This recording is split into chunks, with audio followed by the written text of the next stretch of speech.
right? It gets worse. Studies show more than 75% of new high school officials are quitting because of bad adult behavior.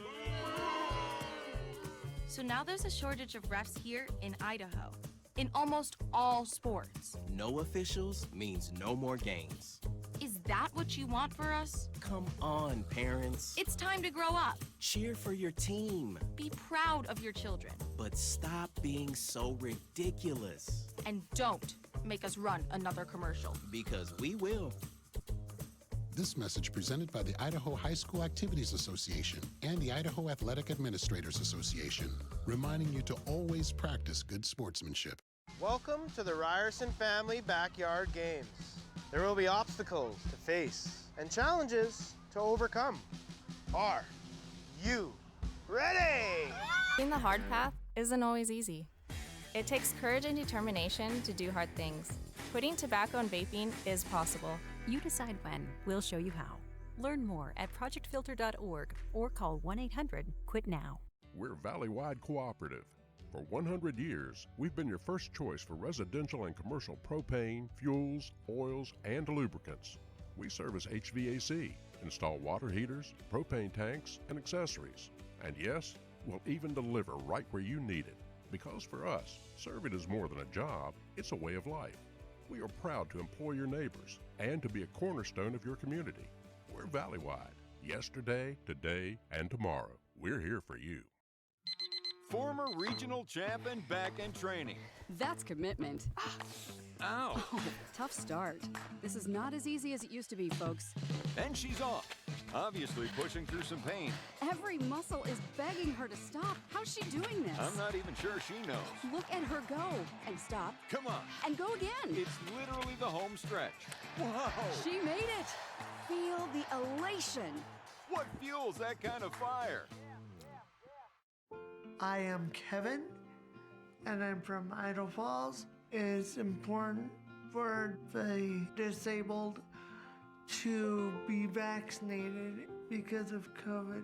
I chose to be vaccinated because I didn't want to be sick or in the hospital. Getting the vaccination, my experience was painless and worth it. It was a very wise choice. Look at that.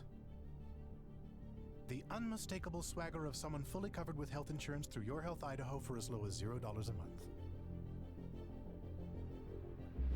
If you're as speechless as I am right now, say nothing. Health yeah! Enroll by December 15th and you could qualify for quality health insurance starting at $0 a month.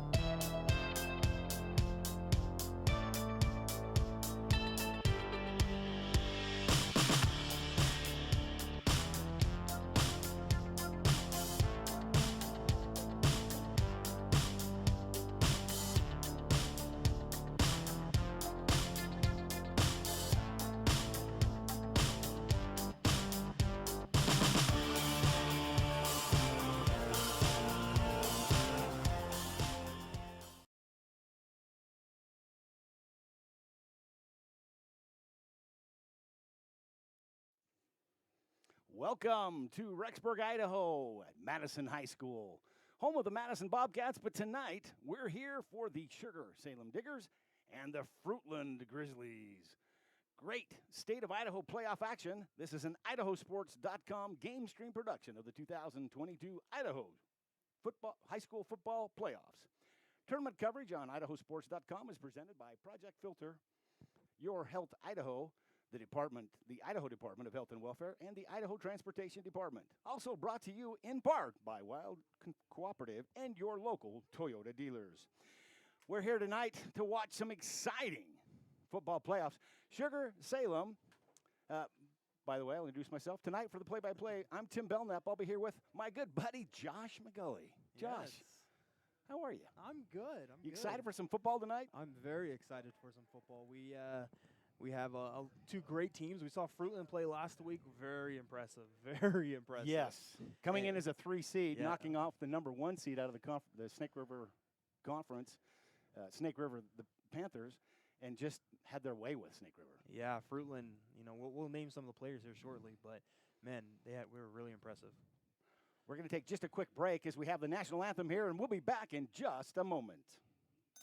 A hit in the morning, another between class, after school, and more before bed. Vaping sucks you in quick. Not to mention all the chemicals and health problems everyone's talking about. That's why thousands of teens are ready to take back their life their own way with My Life, My Quit. When you sign up with us, you'll get a free and simple quit plan that makes it easier to stop vaping. Visit mylifemyquit.com or text Start My Quit to 3607. We're a valley-wide country store. For 100 years, we've been your number 1 choice for food, fuel, farm supplies, and just about everything else you could need to get you through your day. We know you work until the job is done, and so do we. For gas on the go, or a little extra to help you get down the road, you can count on us. We are proud to employ your neighbors and to be a cornerstone of your community. We're valley-wide. Yesterday, today, and tomorrow. We're here for you. Welcome back to Madison High School. We're getting ready to kick off between the Sugar-Salem Diggers and the Fruitland Grizzlies. It's going to be exciting action. The Sugar-Salem team has not lost a game yet this year. They're looking to continue their bid for another state championship. They've won 3 out of the last 4. And last year, made it to the state playoff game and lost. And I think they're coming in with a chip on their shoulder. Josh, what do you think? You live in Sugar, you know. Absolutely, absolutely. Yeah, Sugar is a dominant team. And last year, they got stopped right on the goal line. And that's what last ended their second season. kind of thing, right? Well, I think that they're coming in with a grudge and talent. I think their average margin of win this year is 40 points. And that's a huge margin of win at this level. Fruitland coming in a little bit of maybe some excitement because they have just beat Snake River last week in a very decisive win over the Panthers. As a 3 seed, everyone kind of expected Snake River to walk over them. They came in and literally for 3 quarters shut Snake River down. Snake River was able to score 2 touchdowns in the last quarter when it was really a non-issue.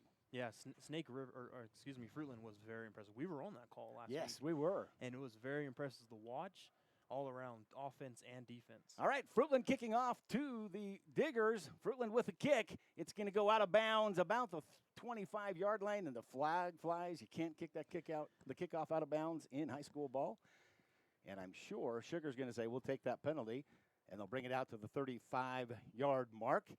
And from there, it's going to be the Sugar-Salem Diggers starting their next game of offensive powerhouse. Yeah, it looks like Fruitland, they tried to do an onside kick, and they were trying to kick the ball right at one of the Sugar players, and Sugar player jumped out of the way to avoid that collision that could have happened. Hey, folks, tonight, I'm not going to say it's cold here in Rexburg, but I did see some Eskimo grizzly bears moving indoors. Yes, it's about that time of the year. It is cold. Sugar now lining up, going out of the shotgun. Josh, who we got at quarterback tonight? Quarterback takes the snap. He's going to go off tackle with a quarterback keeper. He'll pick up about 5 yards on the carry. Yeah, Daniel Neal, number 7. Oh, Neal. He's I've called him before. Oh, yeah. We've called these teams, but we get them sporadically every 4 weeks or so. So you have to remember, now who's the quarterback? Who's the talent? Neal having a great season. Yeah, he's been the main reason that they're undefeated this year. He's had an incredible season for the Sugar-Salem. Well, athleticism. That's what makes the difference. Sugar now back in the shotgun, one lone back. Neal again with the ball. He's going to keep it. He's coming around the right side, down the sideline. He's going to take it across midfield, and it'll be brought down about the 46-yard line in Fruitland's territory. Sugar in 2 plays moving the ball, showing us why they have a 40-point average margin of win. And Fruitland sitting back saying, okay, we got this. We got this. Yeah. We know how to play this game. They'll figure it out. Yeah, Neal, that's the second time they've run this a power option to the right. Well, we remember last week, the defensive end for Fruitland, they're good, both of them. So they'll correct that. This play goes up the middle. Sugar's going to pick up a gain of 2 on the play. Trying to see who is the back carrying that. Looks like we've got number 14 as the. It looks like Carson Harris. Carson Harris, thanks. Yep, Carson Harris, number 44, is the junior. He's all of about 5'6", about 180 pounds. Just a fast guy, but loves contact. Low to the ground. All right, Neal's going to go up under center for this series. 2 backs in the backfield. He's going to fake the handoff, rolls around the right side, throws downfield. He's got a man. He's going to pull it in. And he's going to bring it in and step out of bounds at about the 24-yard line. That reception to Zach Dodery. Is that right? Correct me, Dodery? Yep, Dodery. Yeah. Zach Dodery, what a great catch. He caught it mid-catch, picked up 3 or 4 more yards. The defender was right there, pushed him out of bounds, but Zach's obviously done that before. No, yeah, and with this offense, it's basically a triple option, if you could picture that, where they love to run, inside, outside. They got all those options, but that's going to bring a lot of play action to this game today. Oh, it's going to be fun. All right, a quick pass from Neal out to his line of scrimmage. Looks like Zach again. He's going to fight through a number of Grizzlies. I think he'll pick up only maybe 3 yards on the play as Fruitland reads that play well. Brought in the corner and the safety to make that tackle. Yes. So Sugar will pick up a gain of 3. It's a screen pass out to that far side of the field. Except he forgot his blockers. Yeah, the receivers didn't get the blockers. yeah, the receiver says, all right, I got the ball. Hey, where's my wall? Yeah. All right, Sugar's now going to go back. They're mixing up just a little bit. 2 backs in the backfield, under center. Neal's going to hand it off on a sweep around the right side of the field. Great following these blockers. He's going to pick up probably a gain of 4 or 5 on that. Is that number 2, Hawks? Is that who that ball carrier was? Tanner Hawks? Yes, that was. Just a little pregame. I was talking to another IdahoSports.com broadcaster, Lance Taylor, also the PA announcer here for the Sugar-Salem Diggers. And he told me that Hawks is about as fast as he's seen a young man run. So, well, just watching him there, he's very patient with the ball in his hands. Okay, they're going to hand it off tackle, and it's going to take it down for a gain of 10. Takes it down to the 3-yard mark, maybe the 4 before they spot it. Yeah, Tate Cutler was that running back in the backfield. Boy, he just went between the left tackle and the left guard, and there was a hole, and I didn't think they were going to bring him down. Fruitland did a great job of stopping him because he had a head of steam and got to the 3-yard line they put it. So we got at the 3, 1st and goal, Sugar. Neal again up under center, takes the snap. He's going to hand it off to his second back. Second back through the hole, doesn't get much, maybe a yard as Fruitland playing their goal line defense here. They stuff that hole very, very solidly, and they do give him about a yard on the gain. So that'll set up 2nd and goal from the 2. And that's a luxury. 2nd and 2, just take a yard every time. You still get a touchdown. Well, yeah, if you get 2 more yards, that's basically a touchdown. That adds up, right? Yeah. A lovely night here, Madison High School with a beautiful stadium. We're happily indoors tonight. All right, the quarterback keeper, the call, and I don't think he's going to get anywhere close to the goal line. Oh, they're going to call it a touchdown. Oh, they do call it a touchdown. I looked away to you, and Josh was over here saying, folks, it's 6 inches. How did he not get in? Well, the reason I was saying 6 inches is because the far judge was coming in at the half-yard line. Okay. And then this near side goal line judge, with his hands raised, call it a touchdown. Well, Sugar-Salem, the first on the scoreboard tonight as they pick up the first 6 points of the evening. They're setting up for the PAT kick. Looks like there's some miscommunication. Sugar calling for another player to come out on the field. That's always embarrassing. Whoops, we're only playing 10. That's a little short. They're going to set it up. The snap up, the kick up, and it looks to be good. Wait for the officials. They do say it's good. So Sugar, the first punch out of the box, they take the lead with not much time off the clock. They take the lead at 7-zip.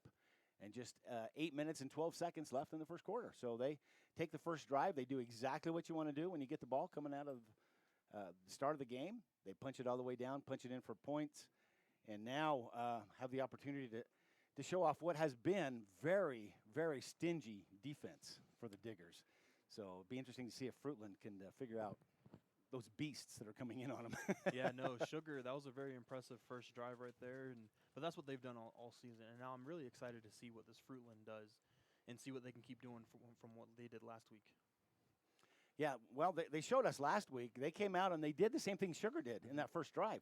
They ran some up the middle. They ran some sweeps around the side.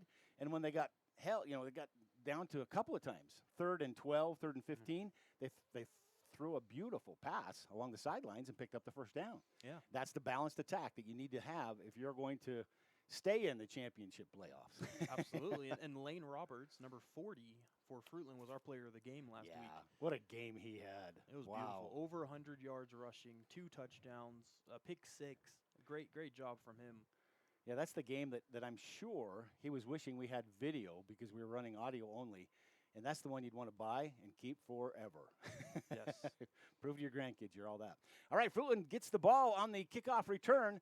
They're going to bring it out to about the 28-yard line where they'll set up their 1st and 10, their very first and 10 of this game, and get the opportunity to show that they also know how to score points. And we know they do after last week. Yeah, they have a very slow offense, but the thing about it is they kept moving down the field. Now they're going to get tested with this Sugar defense because how impressive they are.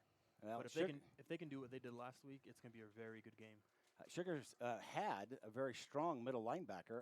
I'm not sure if the one that they've been running for the year has come back. I know he was out on injury, but did a great job of stopping that middle game. And I haven't seen since that first game I called them again. I don't know if he's back on the squad.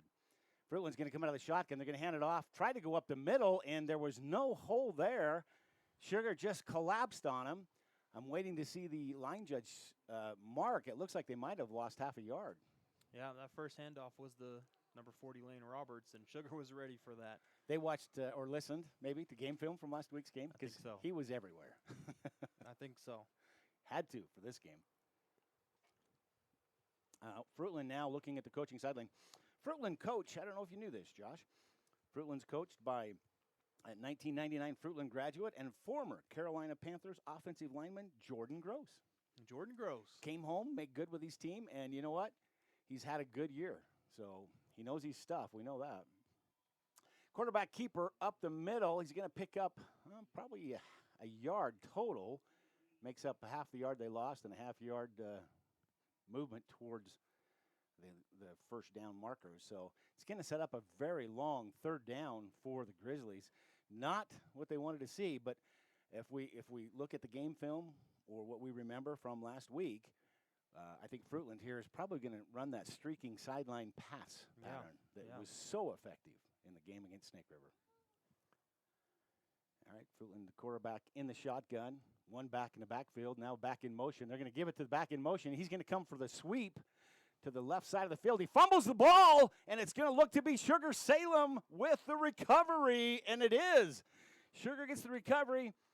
Josiah Bosco with the recovery for Sugar.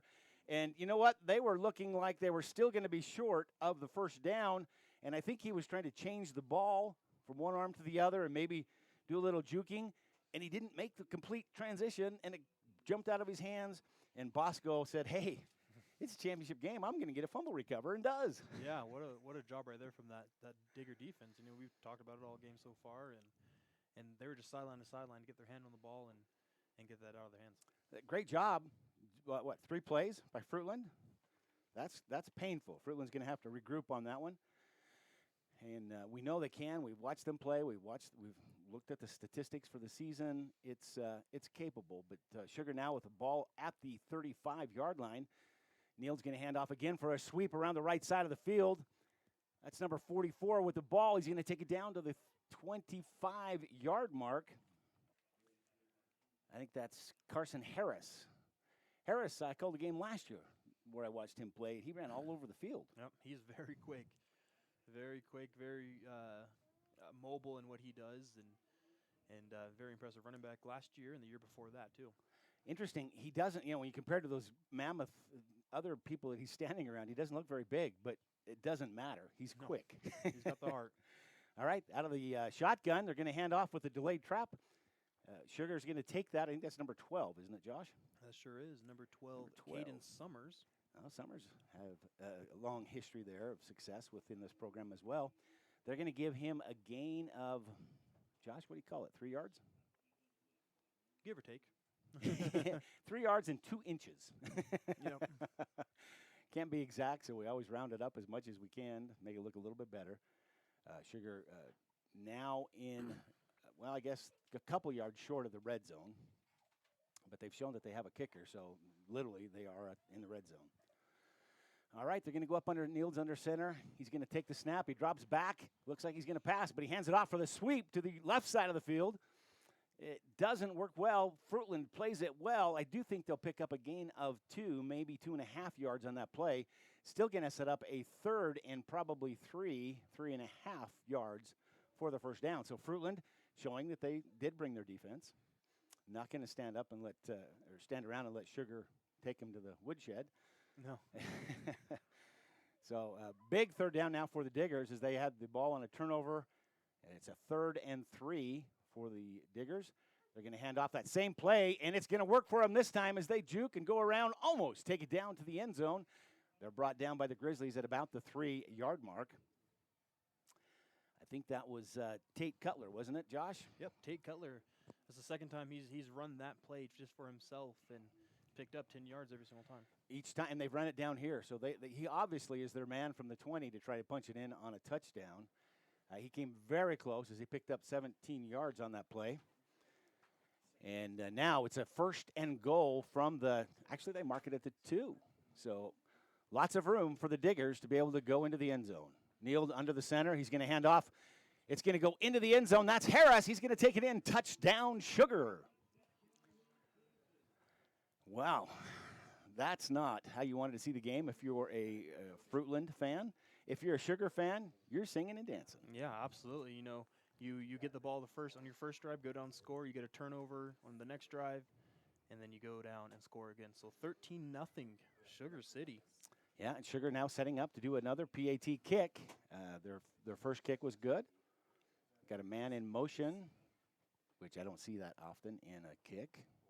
I think they were just trying to block all the guys coming in. Kick is up, and it's good. Just catches the inside of the goalpost, and that's going to put Sugar-Salem up 14-0 over the Fruitland Grizzlies in a very quick scoring sequence. Sugar took the ball to start the game, pounded it in, got the touchdown. Fruitland got the ball back and was moving the ball a little and fumbled. Sugar picked it up and then drove it in for a touchdown in really 2 series of play.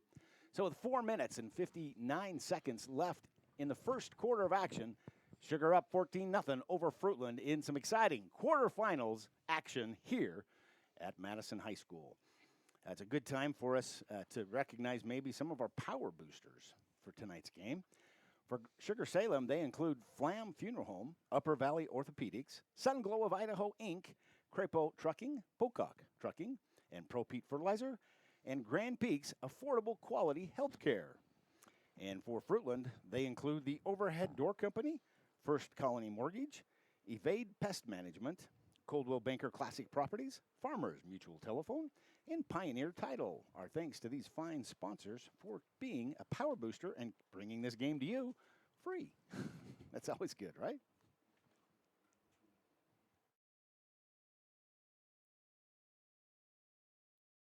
I think so, wasn't it? All right, folks, back here in action as Sugar's preparing to kick off. They do boot it. The nice long boot's going to come down about the 25. Fruitland with a catch. Trying to see who has it. I think it's Lane Roberts that caught it. I was going to say, he caught that. He took off like he wasn't afraid of hitting people. And he does hit a lot of people. They bring him down at about the 33-yard mark. So better field position for the Fruitland Grizzlies to start their second drive of the game and try to get on the scoreboard and keep in this game before Sugar takes the attack that they've had so far on an 8-0 season and just having their way with everybody they see. Fruitland comes to the line. They call the play out of the sidelines. There we go. And they're setting up. Quarterback in the shotgun. Calling a long count. He takes the snap. He drops back to pass. He throws a nice pass. He connects back at the line of scrimmage, and Sugar reads it well. Of course, who's over there but Carson Harris makes the tackle. And that was Lane Roberts with the catch. Mr. Everything Both sides of the ball, yeah. Carson Harris has been all over the field so far. And, of course, Lane Roberts is their stud on offense. So Carson Harris has been in the middle of that defense for a couple years now, and he's done very well. Luke Barrinega, the quarterback for the Fruitland Grizzlies, he was quite impressive last week when I talked to some of the Fruitland supporters. They told me that Barrinega, he could determine the game. He played well, but it was hard to outshine Roberts last week. Tonight, he's under center on this play. He's going to hand it off to Roberts. Robert hits the hole and just keeps punching, and it takes 3 diggers to bring him down, but they do with really a loss of 1 on the play. However, a flag flies back in that area where it's more than likely a holding penalty against the Grizzlies. I think you got it right. Yep. Yeah, you've been doing this long enough. You know where they throw the flag, what the list of short list of what the penalties can be. And with that area, and I think it was legitimate. You probably had one of the guards or the tackles was holding because Roberts was literally running into a wall, and he bounced off of it, ran to the next hole, bounced off of that one, and ran into the corner as he was coming in. So not what they wanted. They're going to mark off, I think it's 10 yards from the spot of the foul, so the spot was right at about the 33-yard line. So they're back at almost the 25-yard line on a second down. Under center, again, Barrinega, he's looking to pass. There's nobody there, so he's going to bring the ball in. He fumbles again. Sugar picks it up, and they're running it. Oh, my goodness, they're going to take it in. It's going to be touchdown Sugar. And that, folks, a fumble recovery by guess who? Josiah Bosco, his second fumble recovery tonight. Sugar was just all over Barrinega as he was trying to hold that ball and cover up so he didn't lose it, and Sugar punched it out. Bosco picks it up and says, hey, not just 2 fumble recoveries, but I'd like to add a touchdown on that. Yeah, and does. Not bad so far. He's done really well, and this defense has shown up to play. And this is what we were talking about before. You know, we were seeing what can Fruitland do what they did last week. Can they do it again? This digger off defense is incredible. Well, you know, we talked in the pregame a little bit. Sugar with the PAT kick. It's up and good. And just like that, it's a 21-0 lead, Sugar-Salem over Fruitland.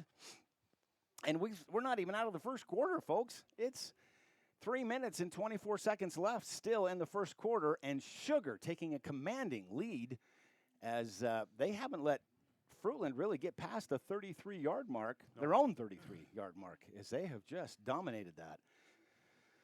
We talked about the powerful defensive players that Sugar has, and they're certainly making their presence known today. I'm waiting, though, because Fruitland showed us last week that they've got that same caliber of player. So it'd be interesting to see if they're maybe a little shell-shocked. The second week in a row that they've ran from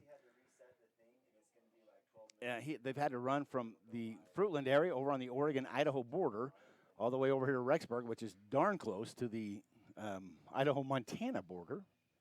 That's a long drive. Second week in a row they've had to do that. It's about I'm guessing 6.5 hour, maybe 7 hour drive on a bus. That's not fun. No, not fun at all. It'd be a much more fun, though, if they can get a win. And it was a school bus, not one of those coach buses. I saw it sitting out front.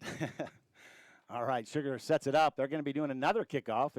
Kicker's certainly getting his exercise tonight's game. Sugar boots it. Coming down, Fruitland's going to take it at the 18. There's a seam up the middle. He just gets pulled down at the last second.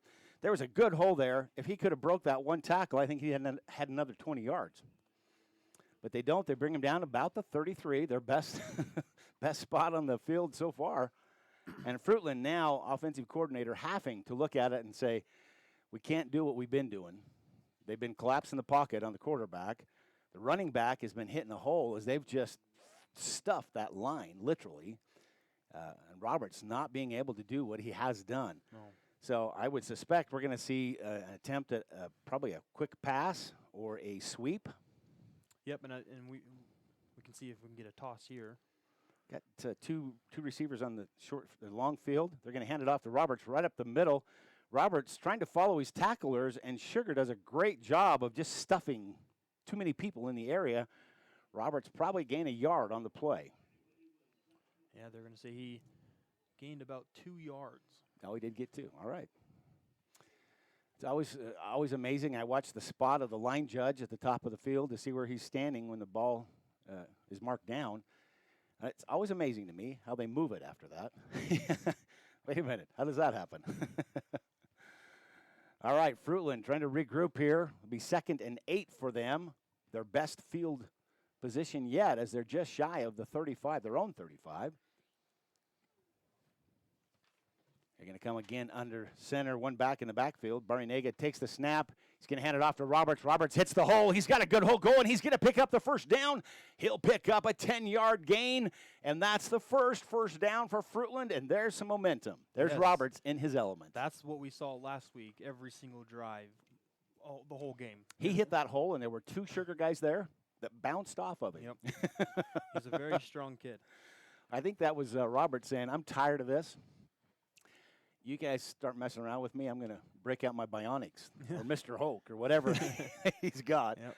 But that was beautiful. Yeah, Lane is about 5'10", 200, so he's got the weight to toss around. Barry-Nega goes out of the shotgun now, calling for the snap. He gets it, and he's going to do a quarterback keeper right up that middle. It looked like there was a hole, but it just collapsed. Barry-Nega just gets back to the line of scrimmage, nothing more. Got to be frustrating, because that play just ate Snake River's lunch last week. They picked up 6-7 yards every time they ran that play. And tonight, that's the 2nd time they've run it and the 2nd time that it has no gain on the play. Well, if Coach Gross is going to keep calling that, they got to get a push up the offensive line. Well, it's tough to push when Sugar, you look at, they're playing a 4-4 defense. And then they've got, corners that are cheating in because, frankly, Fruitland hasn't been passing. So those corners, you watch them, they'll do the delay step to see what the pass is or the play is setting up to be, and then they're crashing into that middle right off tackle on either side. So that's a tough defense to play against. All right, under center, Barry-Nega back to pass. He looks, he's got a receiver. Receiver gets the catch, but is hit hard after a gain of about 5. Harris there. Again, Harris all over the field, trying to compete for Roberts' position last week, I guess. I can run him. I can put the defense on him. Yeah, what a catch from Lane, though. Oh, folks, that pass was probably a yard out of his reach, and he climbed up and got it. Got hit in midair and still caught it to bring it in. So it's 3rd and 5 for the Grizzlies. Barry-Nega is going to go out of the shotgun, looking to the sideline. His coach is calling the play. So they're going to call an audible as we go now 2 receivers to the top of the field on the short field, 2 receivers to the bottom. No backs in the backfield. Barry-Nega looking for a receiver downfield. He gets one across the middle of the field, and it's going to fall incomplete, but the Sugar defense brings him down pretty hard. That's either going to be a pass interference or an unnecessary roughness. Either way, it's going to be beneficial for the Grizzlies. Yep, and what I think it's going to be holding, actually, but they might call pass interference. But what happened was there was a little end route to this far sideline, or excuse me, this near sideline, and the defender just grabbed onto that arm and pulled him back. That's going to get called every time. Well, he didn't need to because Barry-Nega was throwing to that receiver with triple coverage. Yeah. I mean, kudos to Barry-Nega. I probably would have looked that receiver off. He didn't. He trusted his arm. He threw it, and if he hadn't have been held, he'd have been there. So, I guess that's a timing thing. Yes. You do that long enough, you know what it's like. Barry-Nega now going up under center. They're doing a good job of rotating under center and shotgun. One back in the power eye, another back in the backfield. That's Roberts. He's going to be handed off. And Sugar must be queuing. They must be playing a man-to-man guy on Roberts. Roberts is going to be caught in the backfield for a loss of 2, but there were 3 Sugar-Salem players there. I don't know how you get that many players coming in at one time. Well, that's the end of the first quarter. So at the end of 1, it's Sugar-Salem 21, Fruitland 0. We're going to sneak away for just a couple of our advertisers. We'll be back in just a moment. Yeah, I know a little something about myths. Like the myth that speeding isn't dangerous. Oh, and that myth you can tailgate at a safe distance. Or that you could safely weave in and out of traffic. Don't be fooled by myths. You'll get yourself into a hairy situation. Stay focused on the road. Be a legend like me. Have you heard the one about Charlie over at Pay Lake?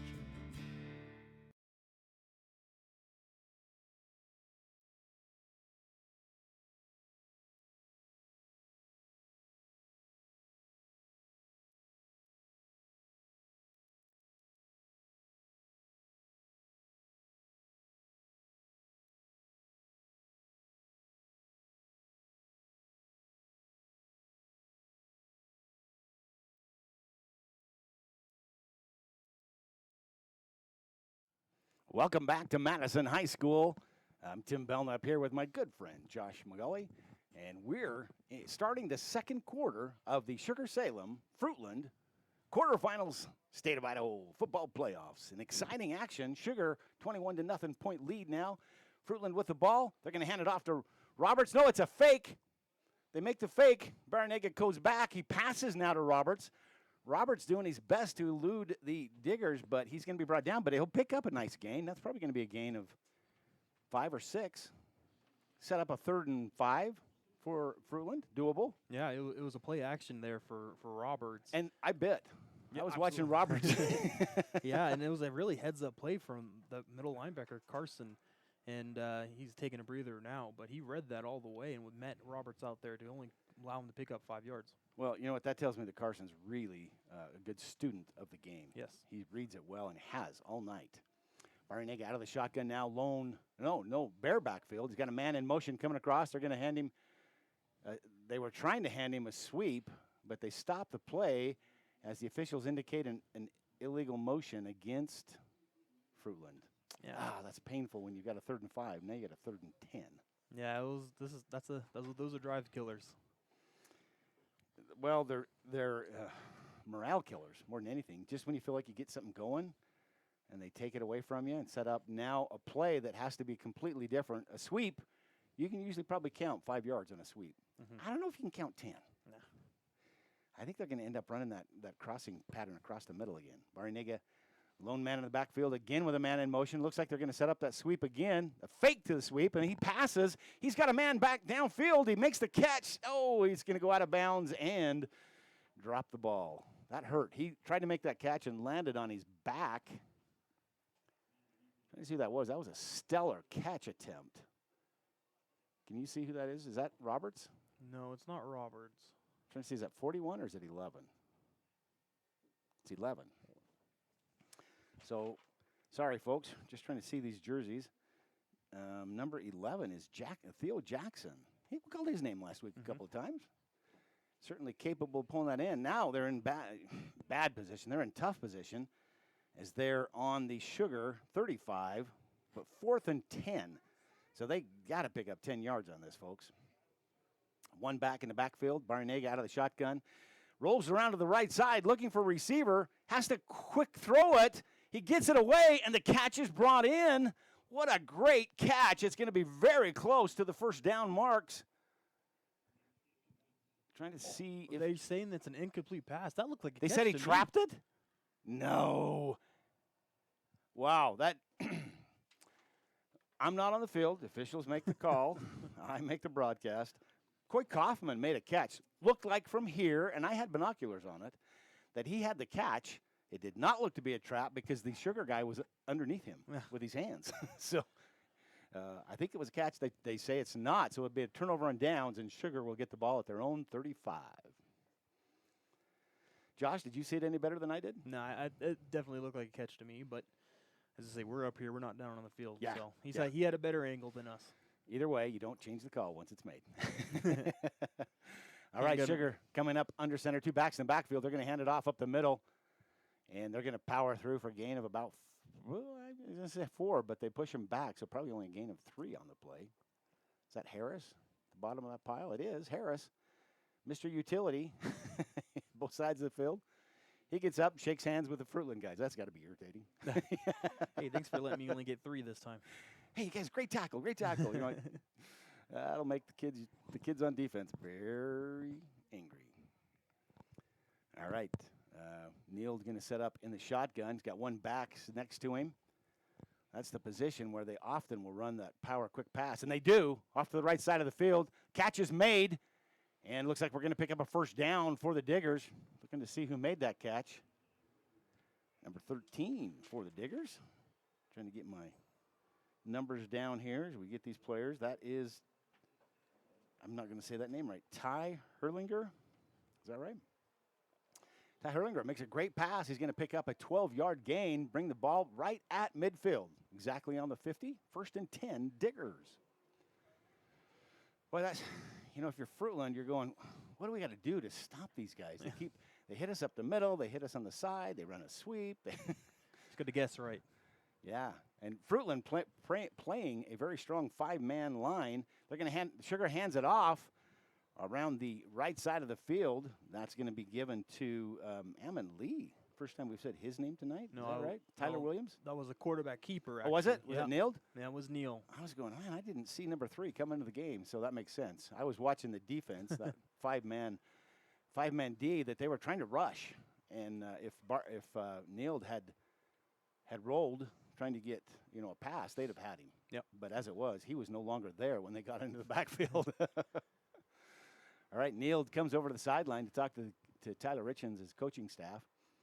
And now onto the field, go back up under center. 2 backs in the backfield. 2 receivers this side. They're going to come with the sweep to the short side of the field, and that's going to pick up some good yardage. It'll give them a first down, and then pushed out of bounds at about the 33-yard line. Watching, there's some great sportsmanship down there as you see the Sugar player who got taken down pretty hard to the turf. I believe that was number 24, Cash Harris. That was Tate. Tate Harris? Tate Cutler. Is it Cutler? Yeah. Well, I'm watching too many people, but three of the Fruitland guys took him down out of bounds. I was waiting for a flag. It didn't materialize, and he popped up and helped them up and shook their hands. Love to see that in high school sports. All right, nailed with a quick pass to the short side of the field. A catch is made, and they're going to take it down to the 18-yard line. And that play, I do know it was Daughtery again, Zach Daughtery. Great pass. He's done that a couple of times. They've connected with him about 3 yards from the line of scrimmage, and then he's picked up another 10. And so that's going to put the ball now at the 18-yard mark, a 1st and 10 for the Diggers. And frankly, they've only got to get down to the 8-yard line to get a 1st and goal. Yeah, they're doing what they've done all game and just move the ball. Well, as we watched the Fruitland Grizzlies last week, they got up 21-0 on Snake River before the halftime, and really that's what took the enthusiasm, the drive out of Snake River. They felt like they'd already lost, and that won the game for them. Right now, they're down 21-0, in danger of going down 28-0. They can't afford to do that. Yeah, it's going to be a timeout for Sugar right now. Is it? Mm-hmm. Well, let's take time to recognize some of our advertisers for tonight's game. For Fruitland, they include FMTC. Grizzly football fans, now more than ever, you need the fastest, most reliable fiber optic internet with the best Wi-Fi from Farmers Market Telephone Company. The price and speeds available on fiber are unbelievable, and they surpass other internet providers in the area. All with no data caps and no slowing and free installation within 3 business days. Don't delay. Call 208-739-3803 or sign up at fmtc.com. Go Grizzlies! Also for the Grizzlies, the Tri-City Physical Therapy in Fruitland, they've been helping athletes and spectators get into the Western Treasure Valley for over 25 years. Thank you for choosing our clinic and meeting your physical therapy needs. The entire staff would like to wish all the athletes good luck at state, but specifically, go Grizzlies. All right, back to action. Sugar under center. Neil's going to fake the handoff, rolls around the right side. He's got a man wide open in the end zone, and he overthrows him. That was Harris. Harris bumping and grinding. He bumped into his defender, and what was, I think, a no call because they were both turned around to look and ran into each other. And the official right there doesn't throw a flag, but the pass goes way over his head and falling complete. Yeah, it was a great play. It was a play action. He rolled out to his right side and just overthrew him just a little bit. We had Harris in the end zone, but he had a I think it was a tight end down here about the 10 that was nobody around. Yeah, he wanted the home run shot. So. It's still a home run if you get points on the board. Doesn't matter if the ball bounces out or goes out, does it? All right, Neil's going to take a quarterback keeper off the right tackle, left tackle. He's going to get it into the end zone. Touchdown, Sugar. Oh, wait. The officials say his knee went down at the 1-yard mark. Josh,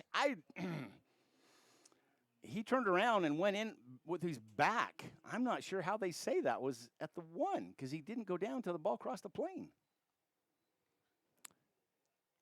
But that's what they say. They spotted at the 1. It's 1st and goal from the 1. I need to get my eyes fixed, I think. me and you both. We'll make an appointment tomorrow. Yeah. That's not what it looked like at all. But if you're a Sugar fan, they're still fine. Neal's going to go up under center with 1 yard to go. 2 backs in the backfield. He's going to go with the quarterback keeper. They'll push him across the line, waiting for the signal this time, and it is. Touchdown, Sugar. 27-0 now for the Sugar-Salem Diggers, and they're having their way with Fruitland tonight. Not the way Fruitland wanted to travel this week in quarterfinal action of Idaho State football playoffs. Yeah, Sugar has been a dominant team for the past, 5, 6, 7 years. Oh yeah, at least. And they're coming off last year. They're trying to win their fourth straight state championship game. Just fell short. Well, as I've looked at the PAT kick is up and good now. I'm trying to see who that kicker is. Did you see that, Josh? Is that 27? Yep. He's been just stellar tonight. We want to recognize Mason Kinghorn. Mason. What a great job kicking. He's been just on the money, consistent, and has got 4 straight of them now. So it's 28-0 with 7 minutes and 50-odd seconds left in this game. It is all Sugar-Salem. Grand Peaks, your community health center, is proud to support our local athletes and keep them healthy on their road to the state titles. Grand Peaks, located in St. Anthony and Rexburg, provided affordable medical, dental, behavioral health, and pharmacy services for your entire family. Their healthcare providers and staff are highly trained and experienced in all areas of primary medicine, family dentistry, behavioral health, and prescription services. Grand Peaks is committed to establishing a personal relationship with each patient and providing affordable healthcare for your family. Visit grandpeaks.org online for a full list of services. Good luck, Diggers, from all of the staff at Grand Peaks.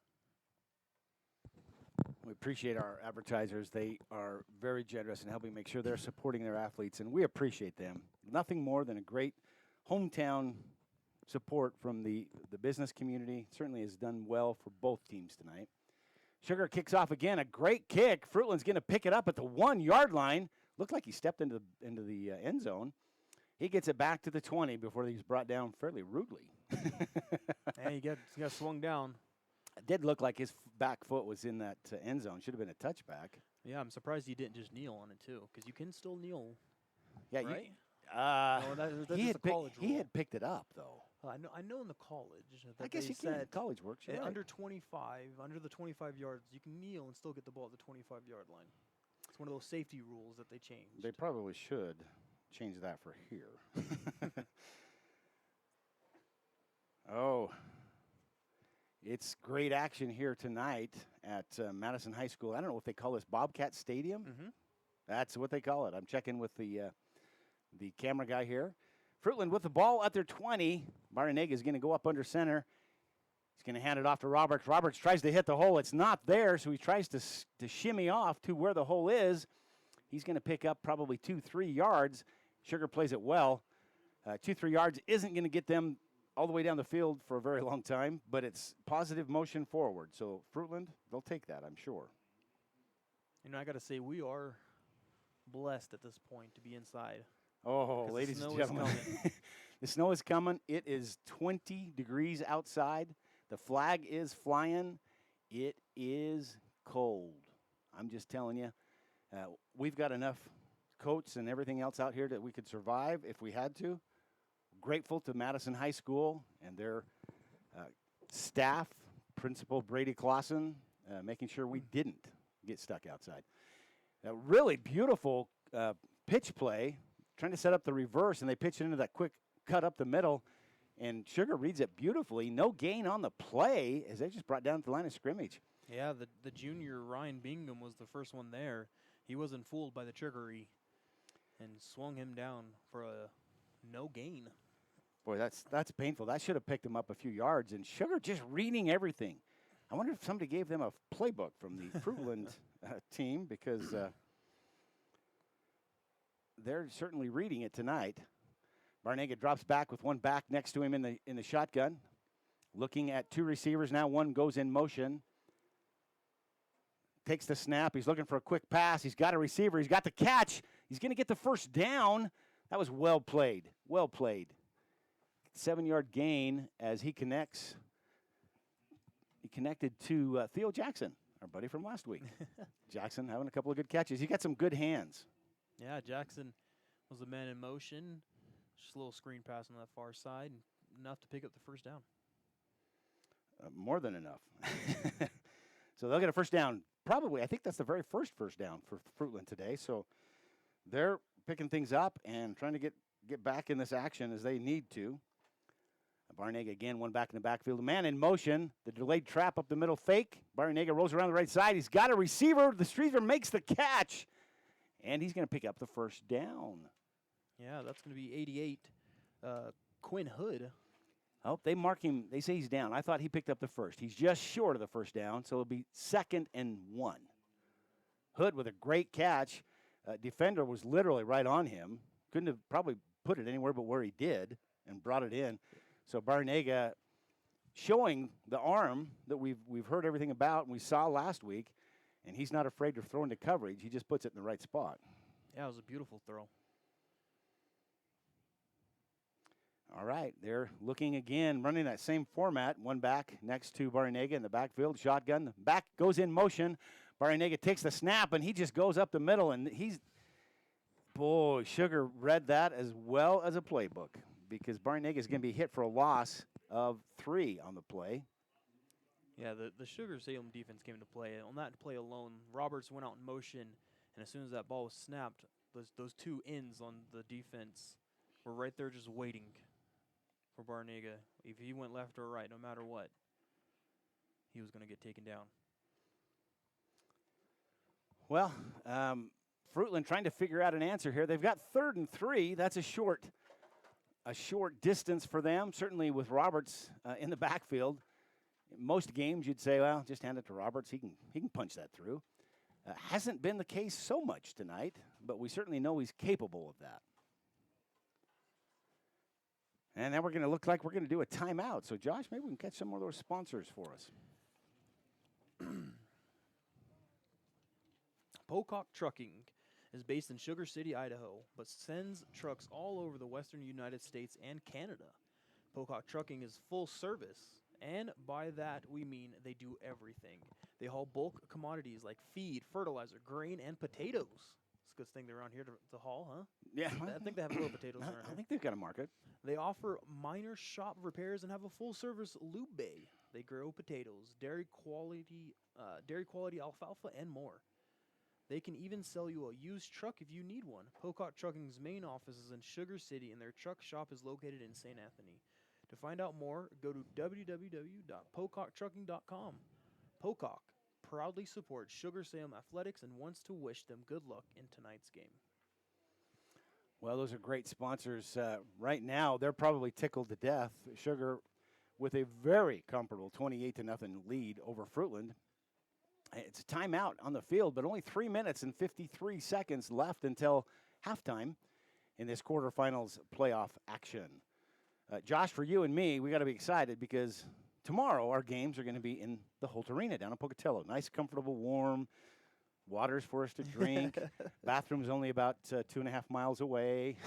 Yep, only 2.5, yep. But next week, if Sugar advances forward, I think they'll have Holt Arena for next week's game, and you don't have to fight the snow. Homedale takes the handoff up the middle, and they look to get nothing out of it. Maybe a yard on the play. Wow. I think we're watching Fruitland. What did I say, Homedale? Yeah, Homedale. I was just reading the text from IdahoSports.com. No wonder. I don't even know what game I'm in. Do I know what city I'm in? Is this Rexburg? Maybe. Sorry about that, folks. Fruitland ran that play up the middle, and for the first 2 or 3 steps, it looked that they had a head of steam, and they were going to punch that and pick up the first.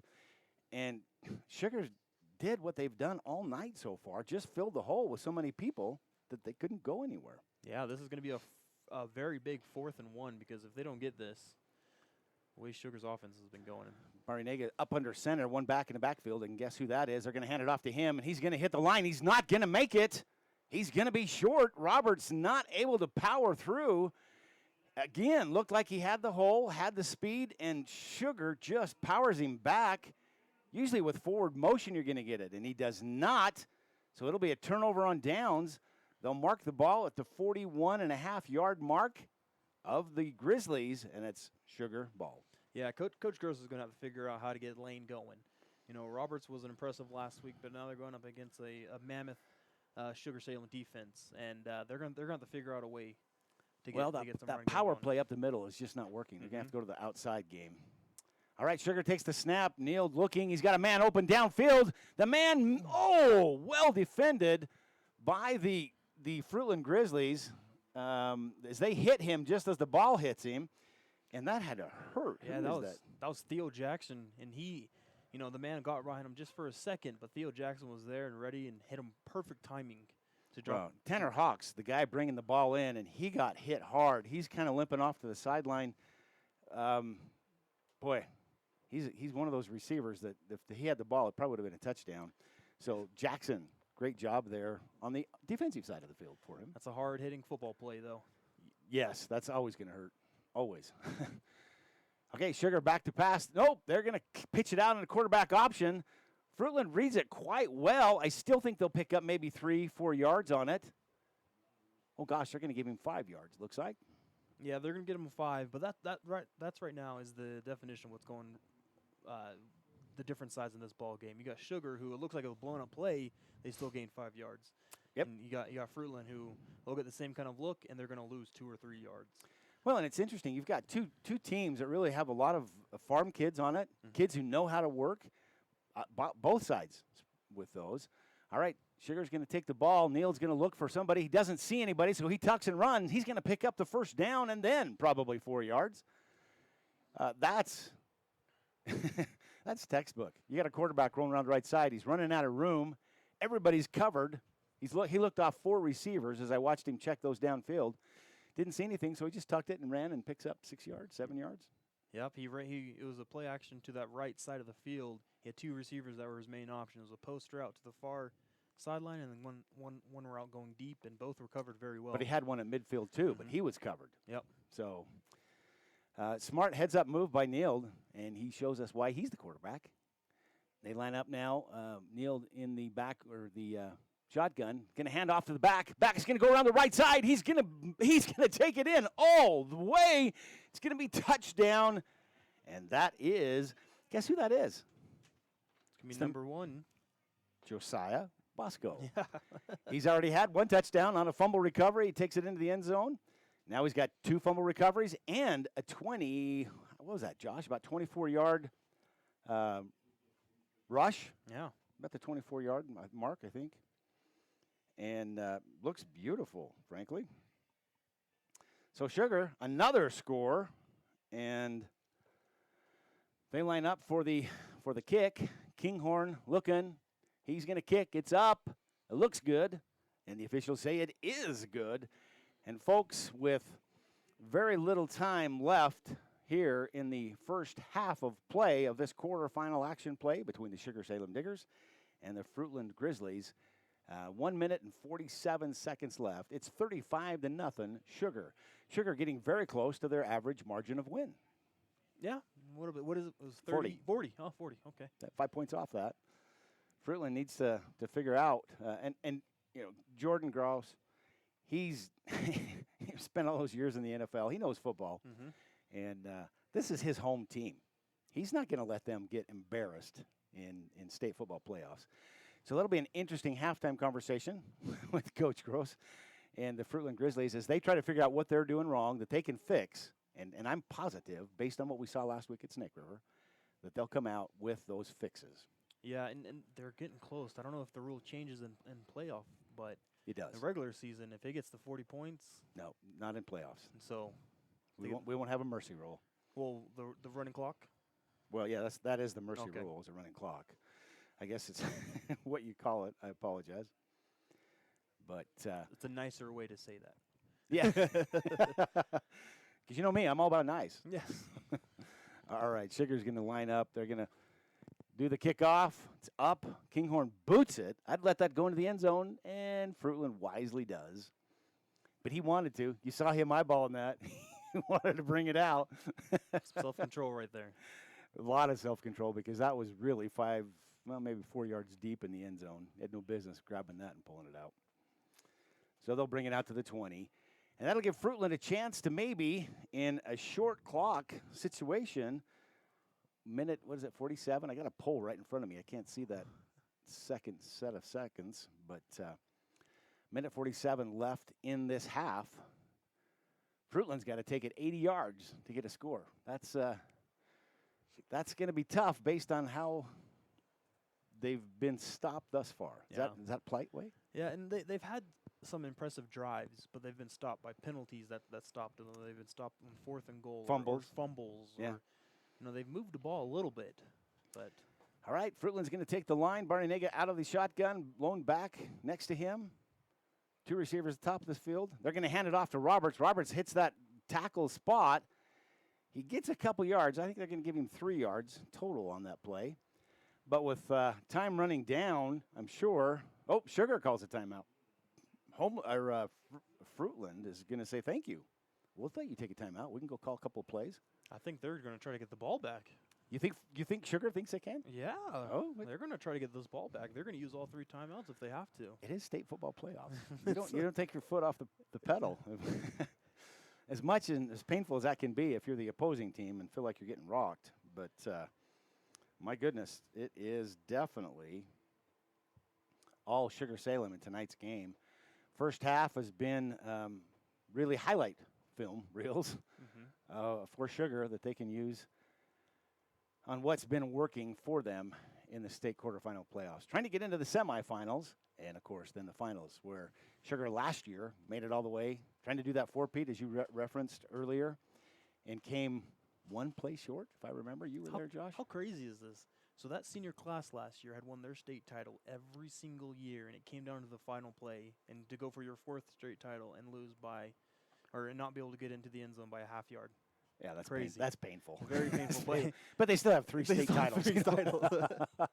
All right, Berniga is going to take it out of the shotgun again. 1 lone back, a man in motion coming across the line. Then goes back. Barnega is looking. He's being rushed, and he's going to throw it out of bounds, I think. Just gets rid of the ball as Sugar got in the backfield.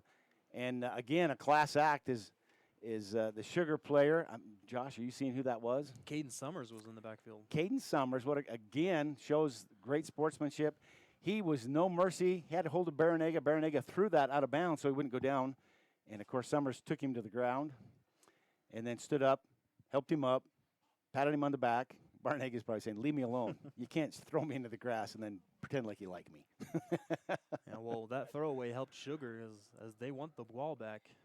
That sets up 3rd and 7 now. Fruitland really no real option now than a passing play for some distance. They go a long count. Barnega rolls around. He's looking. He's got a screen. It's going to be picked off by the Diggers, and they're going to run it in. Pick 6. Sugar.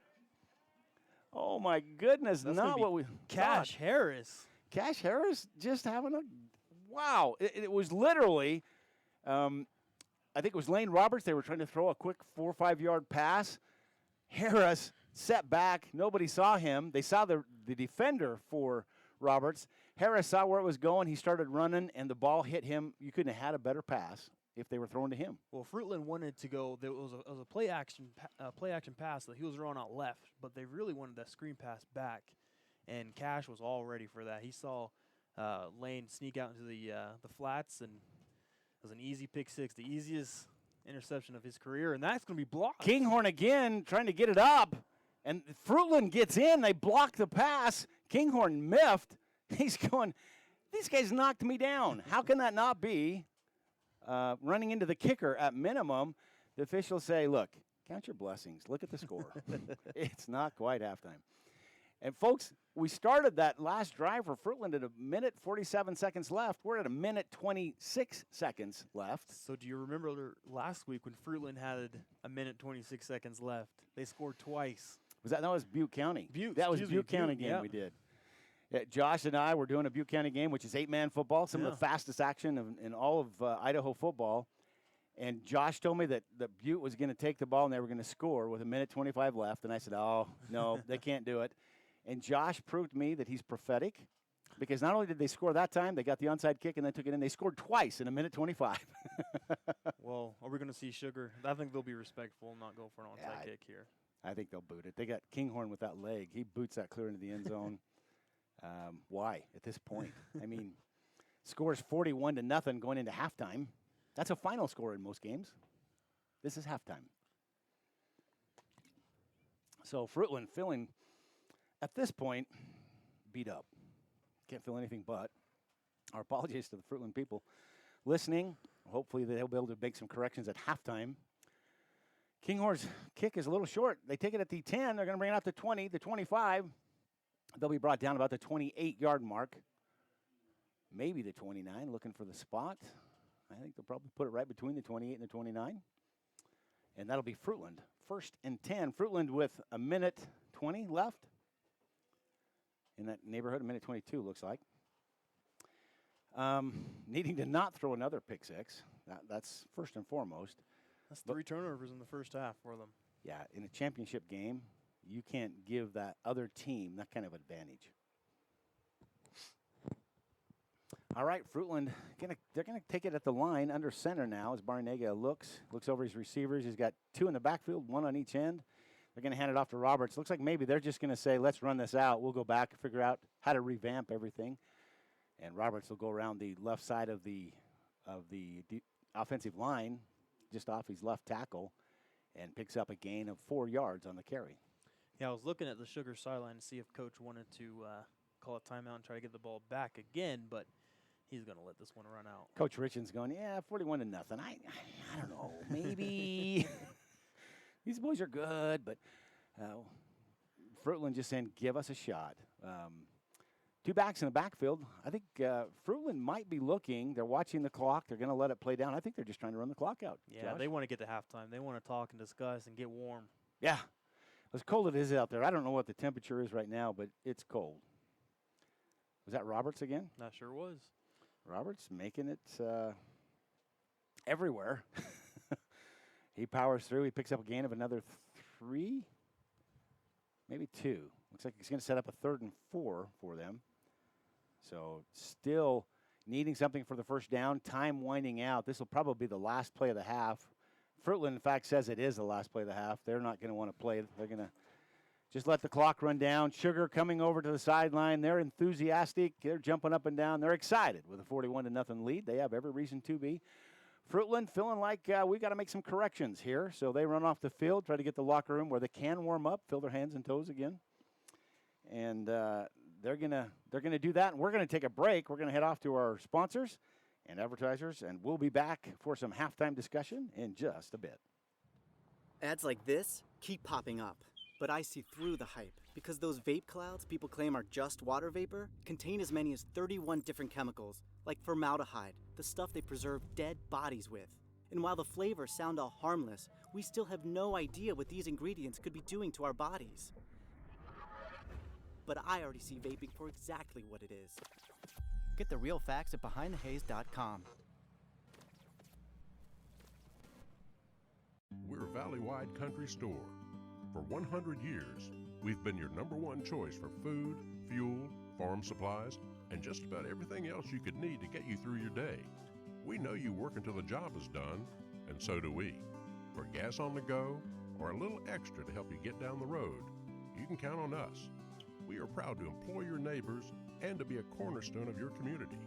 We're valley-wide. Yesterday, today, and tomorrow. We're here for you.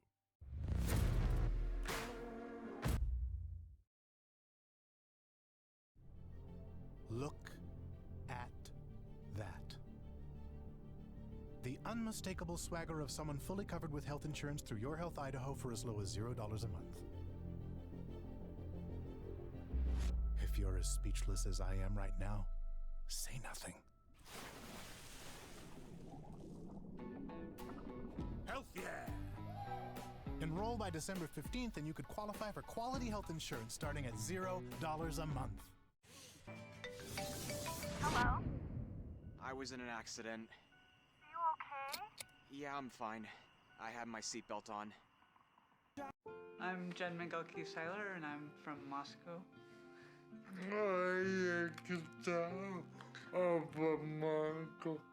I think it's really important to get vaccinated because it's not just about about me and my health. It's about the people around me. We have a lot of friends who have disabilities or have different health conditions. I want to make sure I don't make anyone sick. So we chose to get vaccinated to keep each other healthy. Taking the hard path isn't always easy. It takes courage and determination to do hard things. Quitting tobacco and vaping is possible. You decide when. We'll show you how. Learn more at projectfilter.org or call 1-800-QUIT-NOW.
Welcome back to Madison High School, home of the Bobcats. We're at Bobcat Field, where we're having the exciting quarterfinals playoff football action for the state of Idaho between the Sugar-Salem Diggers and the Fruitland Grizzlies.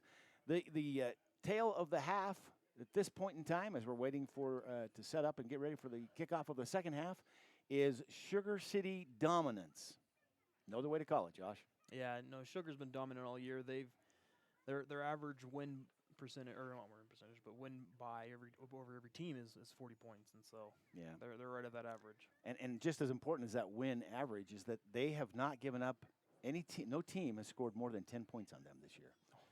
So when they're up 41-0, that kind of statistics, and Fruitland saying we've revamped, we're trying to get into this game, and they've not given up more than 10 points. Doesn't look great for the Fruitland fans out there.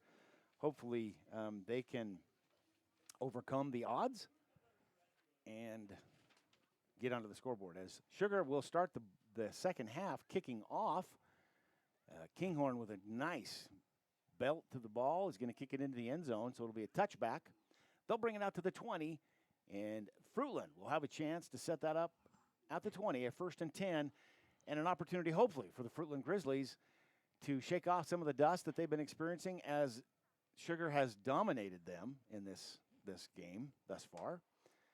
And let our good friend Lane Roberts kick out some. Barnega show his arm ability.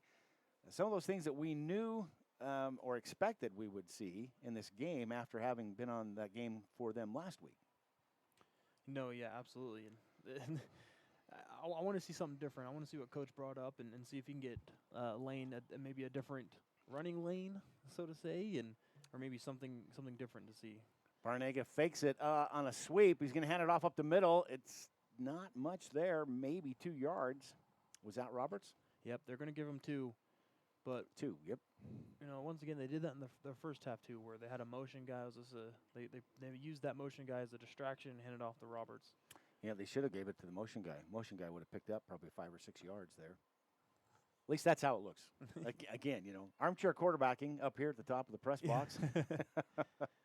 Yeah, and this Digger defense is fast, so you never know. Yeah, they have proven that they can close that gap really quickly. All right, Barnega under center, one back in the backfield. He fakes it to Roberts, then rolls around the right side. He's got a man wide open, and he makes a stretch. Oh, as he brings it down, the turf hits him hard, and the ball pops loose. That hurts worse than the air getting knocked out of you. Yeah, no, absolutely. That was number 39 on Fruitland. 39 or 35? 35, yep. Coy Kaufman. Yeah, Kaufman. Made an incredible attempt at catching that ball, but I think fell short. I think he did get the air knocked out of him as I see him go over to the sideline and kind of bend over. Those are the painful tackles. Barnega is now going to go out of the shotgun, one back to the side of him on the right side. 2 receivers on each end. He's going to roll again this right side looking for a receiver. Sugar's got him. They're going to bring him down for a loss of 4 on the play. Sugar just all over that. Trying to see who that is for Sugar. Number 12, Caden Summers. 2 or 3 Diggers in there, but Summers, the first man in. He'll get credit for the sack and sets up. I believe that's his 4th down, isn't it, Josh? So really, Fruitland having no choice at their own 20, actually their own 17 at this point in time. They will kick it away. They're not going to give Sugar any advantage this deep and this close to their own end zone. No, that would be way too risky to try to go for this. So they set it up. The punter back on the 5-yard mark. He's going to take a low snap. He gets it off. Nice boot, but folks, the wind is blowing heavy here, and it is snowing. We're watching the snow and the wind just blow across the windows here. And as a player, this is the miserable kind of conditions to play in. They get the kick to roll at about the 44-yard line. So great field position for the Sugar-Salem Diggers as they start on Fruitland's 44. And every player out there is trying to figure out how to get one of the jackets. And they're fighting them over on the sidelines. No. Josh and I so grateful that the 20-something degree temperature outside plus the wind and the snow is not on us. Yeah, I know. Normally each player does have a jacket, but They may have forgotten stuff at home. Just the seniors, right? Yeah, exactly. Quick pass by Neal. He's going to connect to a receiver on the sideline. Looks like that's number 13 for the Diggers. Ty Herlinger. And he'll pick up a gain of 6, so it's going to set up second and fourth. Someone's Apple Watch trying to join the broadcast here. Okay, it's your confession. It's mine. I thought it was Josh's. He's laughing at me, and it was mine. Dang it. All right, Neal back to pass. He's got a receiver. He makes the pass. The receiver makes the catch right at the first down markers. We'll have to wait and see. They bring him down immediately. It's again Summers. Summers, both sides of the field. A lot of these Sugar boys, both sides of the field, making their name known. But they now say it's enough for a first down for the Diggers. So it's with the ball at the 32, 1st and 10, Sugar-Salem. Yeah, Caden has been really impressive on the edge for this Digger defense and has been really impressive as a tight end for them, too. Well, it's tough. You know, we're sitting here, we're going to have a player of the game, and I don't know who we give it to at this point. Sugar's had a bunch of players. They're going to hand it off the middle. It's going to get to Summers again. Summers is going to take it and get a good gain. Picks up about 8 yards on it. I think that was actually Carson Harris. Oh, it was Harris. You're right. I said Summers, didn't I? I'm just thinking of Summers in that pass. He got hit pretty hard and popped up like it was nothing. I guess that's when you're playing both ways. You learn defense. That's what you do, right? Well, he's used to giving out those hits. True. So we're going to set up a 2nd and 1 now for Sugar. Neal with a shotgun. He's back to pass. He's looking. He's got a man down at the line, but it almost picked off. Is it picked off? I think they indicate it is. It is picked off by the Fruitland Grizzlies. What a great pick as Fruitland's Theo Jackson just scoops it up. The Sugar receiver said that's too low. I'm not going to get it. Theo says, I'll dive for it. Well, this Sugar defense, yeah, I mean, Fruitland had a catch down here that the referees didn't call a catch, but they called that. So the referees are finally catching up to the game. But what a catch right there, huh? That was a catch. Theo, what a great play. If your family's listening from the comfort of their warm home, just know Theo Jackson just made a great interception, pulled it off the deck, brought it into his chest, and hit the ground really on what probably was a painful collision with the turf, made better by the fact he came up with the ball. Gets the interception. First one of the night against the Diggers. Yeah. And with the ball at the 4-yard line, their own 4-yard line, Fruitland now needs to get some breathing space. So they'll go out of the shotgun, another lone back in the backfield as Roberts is there. They make the fake to Roberts. They're going to throw out. They got a man. They're going deep. They got a reception down at midfield. They keep going. They're going to the 30, the 35, the 33-yard mark before Sugar brings them down. And that is the play of the game for the Fruitland Grizzlies. Yeah, Theo Jackson, the person that got the interception, gave him a little slot fade, and what a throw and catch, especially into the wind. Theo's saying, look, this is my turnover. I'm taking it to the house, and he almost did. One defender, the Sugar-Salem defender, was able to catch up and brought him down. Otherwise, Theo's in the end zone. Yes. And weather becoming more and more of a distraction here as the wind is blowing pretty hard and the snow is coming down. They can see the 5-10 yards they need to see, but I don't know how much beyond that. They're going to hand it off to Roberts. Roberts around the left side of the field. He's going to pick up an 11-yard gain as he goes out of bounds.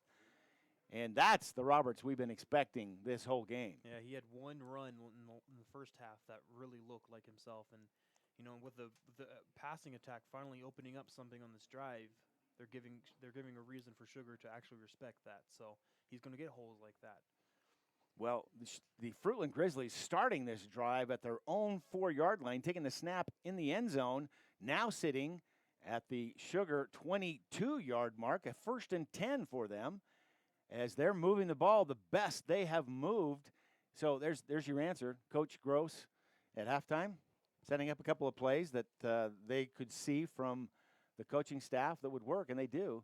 Barnega under center. He's dropping back. He's going to pass. He's looking at a fade route in the end zone. Oh, it's going to drop. The receiver, trying to see who that was. Was that Theo again? Not Theo, is it? It is Theo Jackson. He turned around, fell into the end zone as he was bringing the ball in, and the Sugar player, the defender, just tips the ball out of his hands because Jackson was falling into the end zone with a touchdown, and they tip it out of his hands, so it's called an incomplete pass. That was great defense by the Diggers. Yeah, that safety over there to try to get him again. But, yeah, what a play just to get his hands up and yank it out because that would have been an incredible catch. I tell you what, if I'm Fruitland, I'm going to send Theo that same route again, and then I'm going to send my tight end across the middle because they're cheating over on Theo watching that sideline. Yeah, they are. They have one safety deep. Yep. So we'll see what they do here. I'd give him a first down at the 10, first and goal. Under center, Barnega is going to hand it off to Roberts. Roberts, oh, no, they did not. Man, I followed Roberts again. Flag flies at the end of the play as it looked like Barnega takes it upfield for a gain of about a yard. That's a lot of running for 1 yard, and then a flag on the play that's going to go against Fruitland. I'm not sure what that call was. It looked like he was clapping. Yeah. What is that, Josh? Whatever it is, it's against Fruitland. And they'll mark off yardage from the spot of the foul. Should have been a hold based on the yards. 10, 50. Well, that's an unsportsmanlike because look, they're moving the ball all the way back to the 40. Some kind of an unsportsmanlike conduct penalty from the spot of the foul. Maybe a chop block because I didn't see anything that looked overly physical there. And so they mark off huge yardage. They're going to set up second and half the field now, as it's 30 yards, so about 25 yards for them. Barnega back to pass. He's looking. There's nobody there. He's going to tuck and run. He's met right at the line of scrimmage by, guess who? Summers. As he just dropped him on his back. Barnega slow to get up.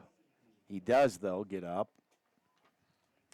It was actually Dawson McNelly. Oh, was it? I thought it was Summers. Boy, I better look at those numbers better. I got a pair of binoculars sitting right here. I could actually use them. Oh, you're right. That is. Look at that wrong. I apologize, folks. Great play. Just stuck Barnega and dropped him at the line. Barnega now in the shotgun, lone naked backfield. 3 receivers, trips to this short field. He's going to throw to one of them. It's going to be almost picked off again by the Diggers. And a flag flies in. That flag can be nothing but pass interference against Sugar-Salem. And that's a benefit to Fruitland. Yeah, the Sugar-Salem defender, number 13, Ty Hurlinger, was all over the receiver. So, yeah, of course that was going to get called. Interesting, though, they call a holding penalty, not pass interference. Well, I think he jumped on him, so maybe that's what it... Yeah, that should be pass interference because that's 15 yards, but it's a holding. It's only 10. It is only 10. So that's only going to move the ball to the 30-yard line, whereas they'd be closer to setting up a 3rd and 12. Otherwise, now it's 3rd and, I guess. 20? Almost 20, yeah. Barnega again in a naked backfield, trip receivers to the short field. He's going to throw. He's got somebody downfield. He's got Jackson. Jackson defended. He was being guarded by the Sugar defender. Flags are flying. The defender is just like, I ran into him. What can I do? Jackson now proving his worth, getting the interception, the long catch, and now he should. I guess it's not going to be a first down. They'll move the ball down to the 15-yard mark, so it's going to set up. It's going to be a 3rd down again because they'll repeat the down, so it's going to set up a 3rd and 3, maybe 4. Yeah, it was an underthrown ball, and that's what caused the defender go into the receiver. And so that's always going to get called as a pass interference, and there's nothing besides. Yeah, but if you're a defender on the goal line, yeah, you're going to let that go, and you don't want to give him up the top of the field. You know, the pass over his shoulder. Barnega at the line, he's going to roll around to the right side. He's got a throw downfield. Jackson looking to get it. He's tripped up. Almost picked off by the Diggers, and a flag flies. We're going to see either a holding or a pass interference call again against the Diggers. This is more penalties against Sugar than they've had all game in this drive. It's going to be another pass interference for this team. They'll mark off. They'll probably have to go half the distance to the goal because of where they're at, and that's what they do. They're going to mark it down now at the 7-yard line. Well, halfway between the 7 and the 8. But it's first and goal. Fruitland for the first time tonight. Fruitland getting some life back into their play, eating up a lot of the clock because we've got just 6 minutes and 16 seconds left in the third quarter. Still 41-0. Sugar over Fruitland, but Fruitland trying to get on the scoreboard and get past that 10-point average that the other teams have had. All right, one back in the backfield. Roberts goes in motion. They're going to go with a sweep play around the right side of the field. Sugar trying to defend it quite well as they just crashed down on that line. Trying to see the spot. I think they're going to give them a gain of a half yard, maybe? Yeah, the motion man came from the top of the field all the way down to the bottom of the field, gained only about 6 inches. And oh, there's a flag. A flag flying now. I'm not sure who that's on. Oh, that's just going to be a sideline warning to the Sugar team. It looks like they were encroaching the field, getting a little excited. I think it's on the coaches because the players were not. Well, the official indicated the sideline warning, so I guess that could have gone against. Usually, it's you're getting onto the field, but it could have been a warning of the coach that he's taking it too far, and you can't blame Coach Richens. Timeout on the field. We'll take just a few minutes since we've got a timeout. Recognize a few of our various sponsors. Josh, why don't you lead off there? Yeah, Taylor Chevrolet. Taylor Chevrolet is proud to support Sugar-Salem athletics. Taylor Chevrolet has been serving the Upper Valley for over 90 years with excellent service and the stellar sales team. Taylor Chevrolet is the home of oil changes for life. That's right, buy any new or used vehicle and never worry about your oil again. Taylor Chevrolet is your Southeast Idaho auto leader with a wide selection of Chevrolet, Buick, and Cadillac models. Come in today and get the vehicle you want with oil changes for life. Stop by their Rexburg location or visit their website at www.taylorchev.com. Well, we appreciate them. We also want to give a shout out to our power boosters for tonight's game. For Sugar, they include Flam Funeral Home, Upper Valley Orthopedics, Sun Glow of Idaho Inc., Crapo Trucking, Pocock Trucking, Pro Pete Fertilizer, and Grand Peaks Affordable Quality Health Care. All right, we're back at the line now. Sugar with a first and goal at the 8. Actually, second and goal, my apologies. Barnega up under center. Roberts in the backfield, deep in the backfield. They're going to give the fake to Roberts. Barnega's going to have a man in the end zone. He's got the pass. Is it brought in? It is not brought in. Jackson trying to bring that in. He had two defenders on him. He got the catch, but Sugar, I don't know how they're teaching this, but they're teaching it well because every time they're able to just tip it away with their hands. Yeah, the ball was underthrown just a little bit. It wasn't behind him. Yeah, it was. The receiver on that far side came back in like he was going to block and shot right back out to that back end zone. But Jackson saying, come on, guys, This is my turnover. I got the long bomb. I want the touchdown, and they're doing everything they can to get it to him, and Sugar just not letting him. Yeah, give the kid his touchdown. Come on. All right, Barnega again with Roberts in the backfield, deep 5 yards back. He goes under center. He goes for a long count. He's going to fake the handoff again to Roberts. Again, throws over the middle. It's going to fall incomplete. Looked like it could have been another pass interference, but they don't call anything. Probably because the Sugar coach is screaming at him. 3 straight PI calls can't be all them. No, yeah. And the Sugar players now knowing that this is a 4th and goal for Fruitland, trying to make a goal line stance. You can see the players waving at the fans, saying, get on your feet.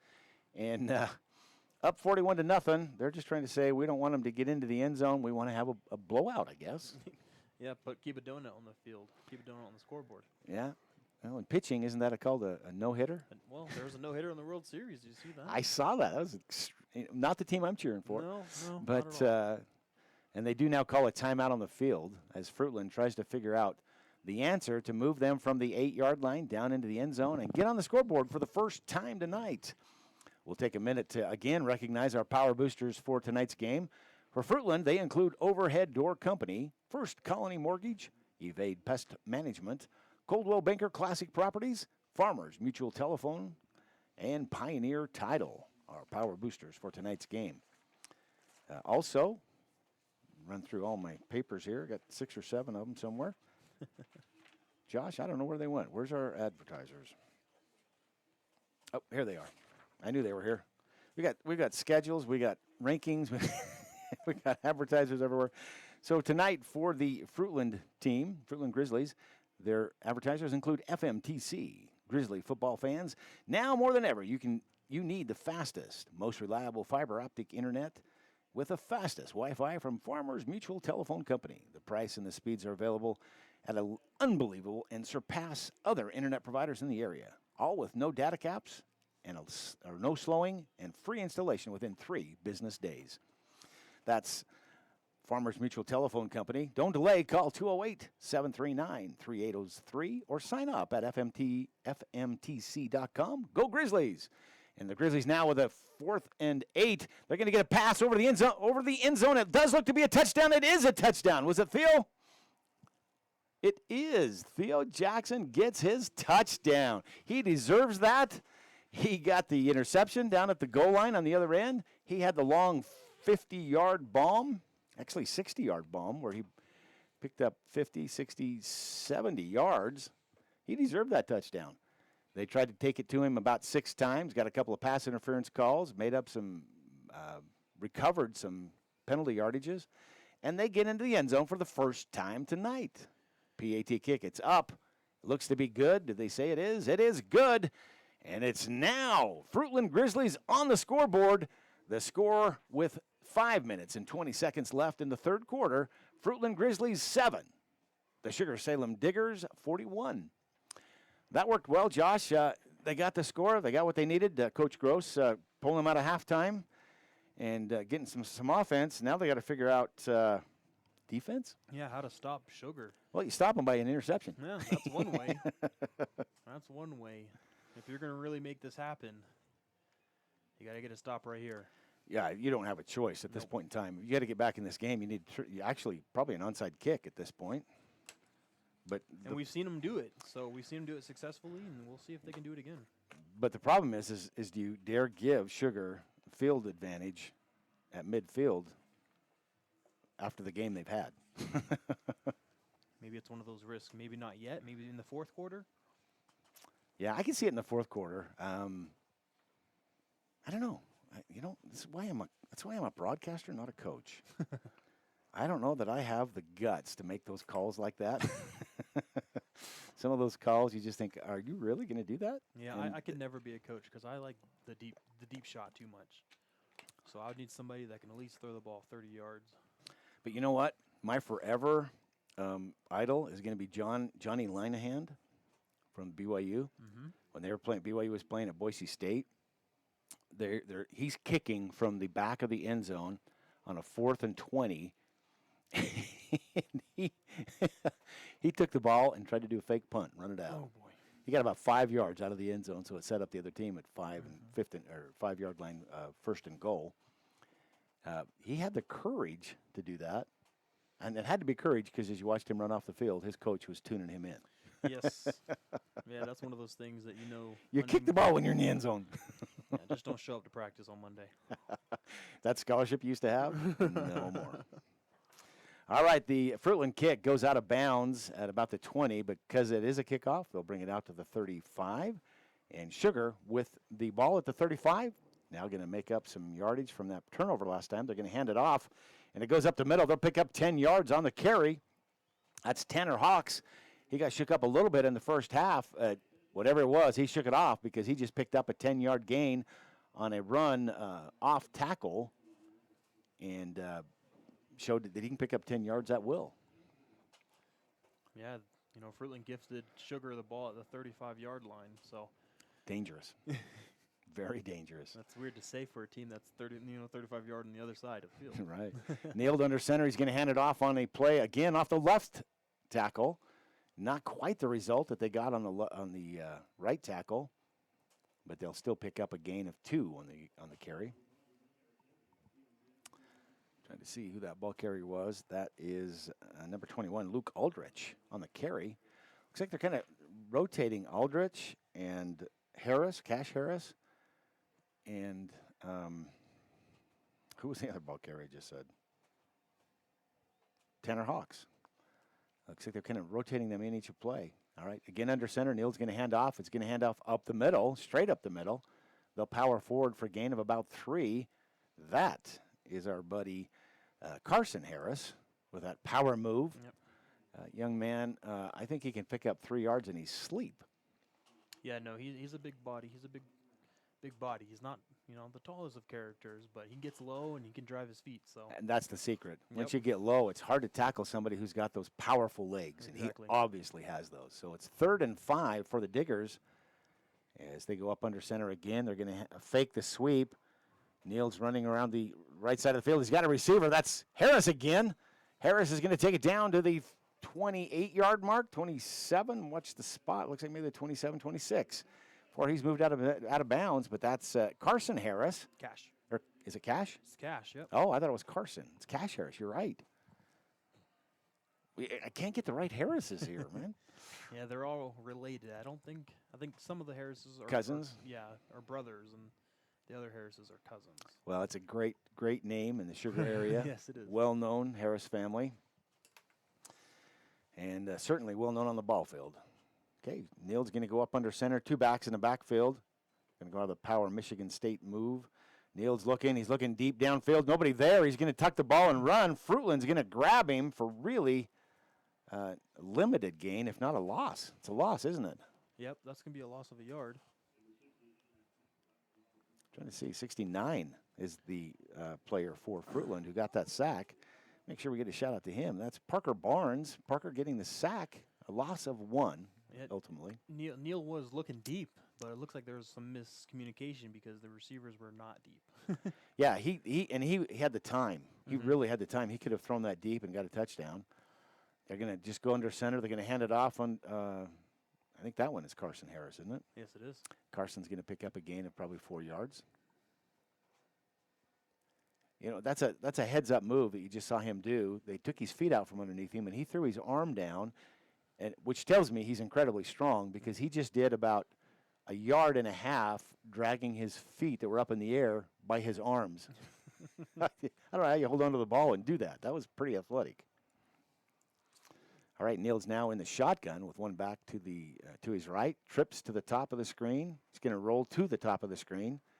He's looking. He's got a receiver at the sideline, just enough to get the first down.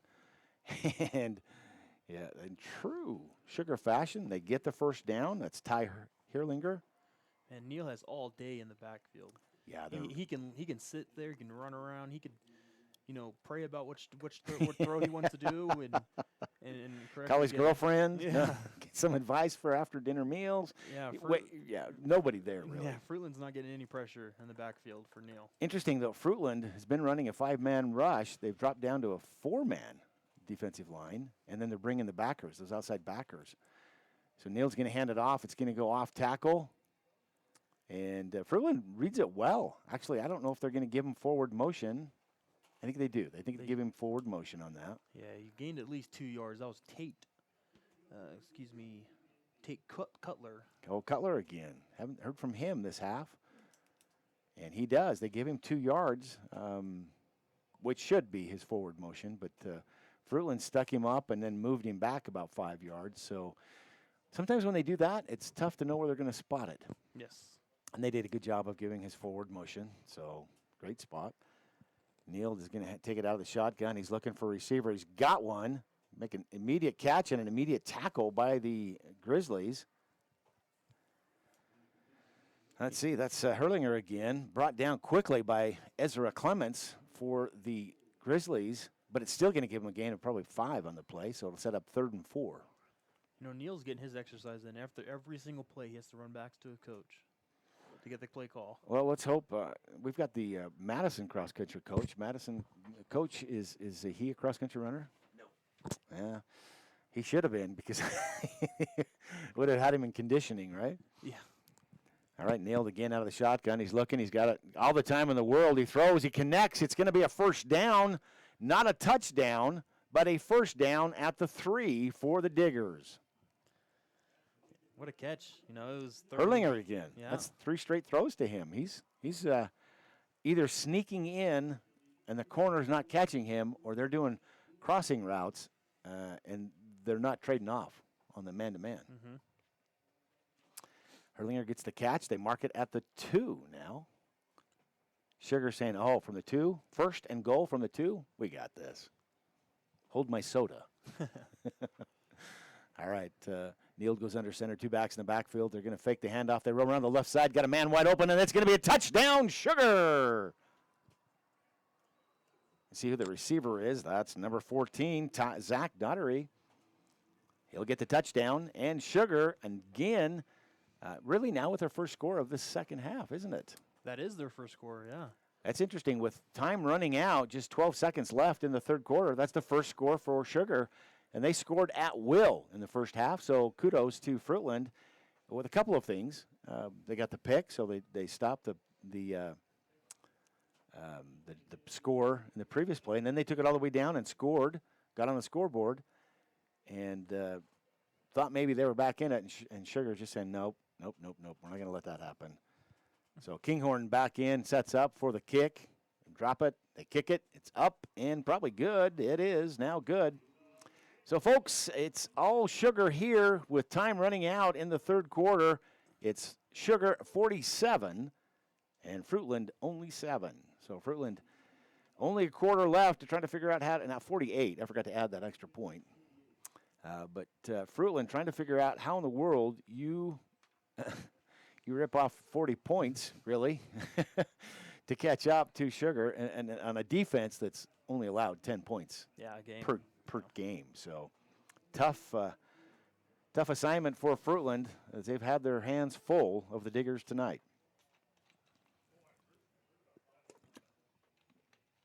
Fruitland coming out onto the field. Sugar's going to call their play from the huddle. Makes me kind of wonder, Josh, as much time as they're taking, they can do some trickery?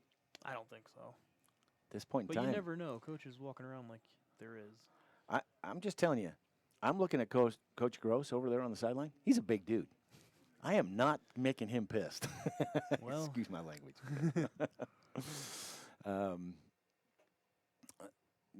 It's playoff football. I guess anything goes. But with a 48-7 lead, Sugar well in the driver's seat now. 13 seconds, I guess, it's left in the quarter.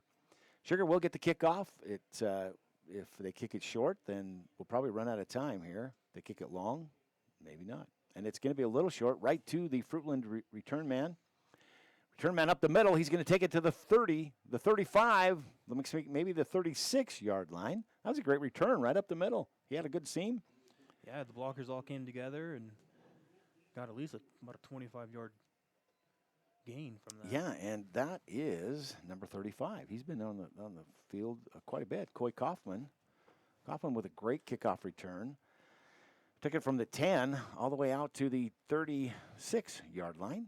So at the 36 with 6 seconds left in the third quarter, Fruitland will get one shot at some offense before we move it into the fourth quarter and probably give them some time to maybe drop 2 or 3 plays with the break in action. Sugar sets up in that just stingy defense that they're running.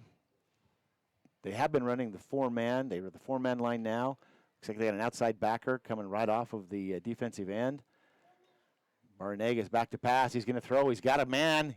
It's a reception right across midfield. He'll be brought down by the Diggers, but at the 48-yard line, that's a 1st and 10 for Fruitland Grizzlies. And that will be the last play of the third quarter.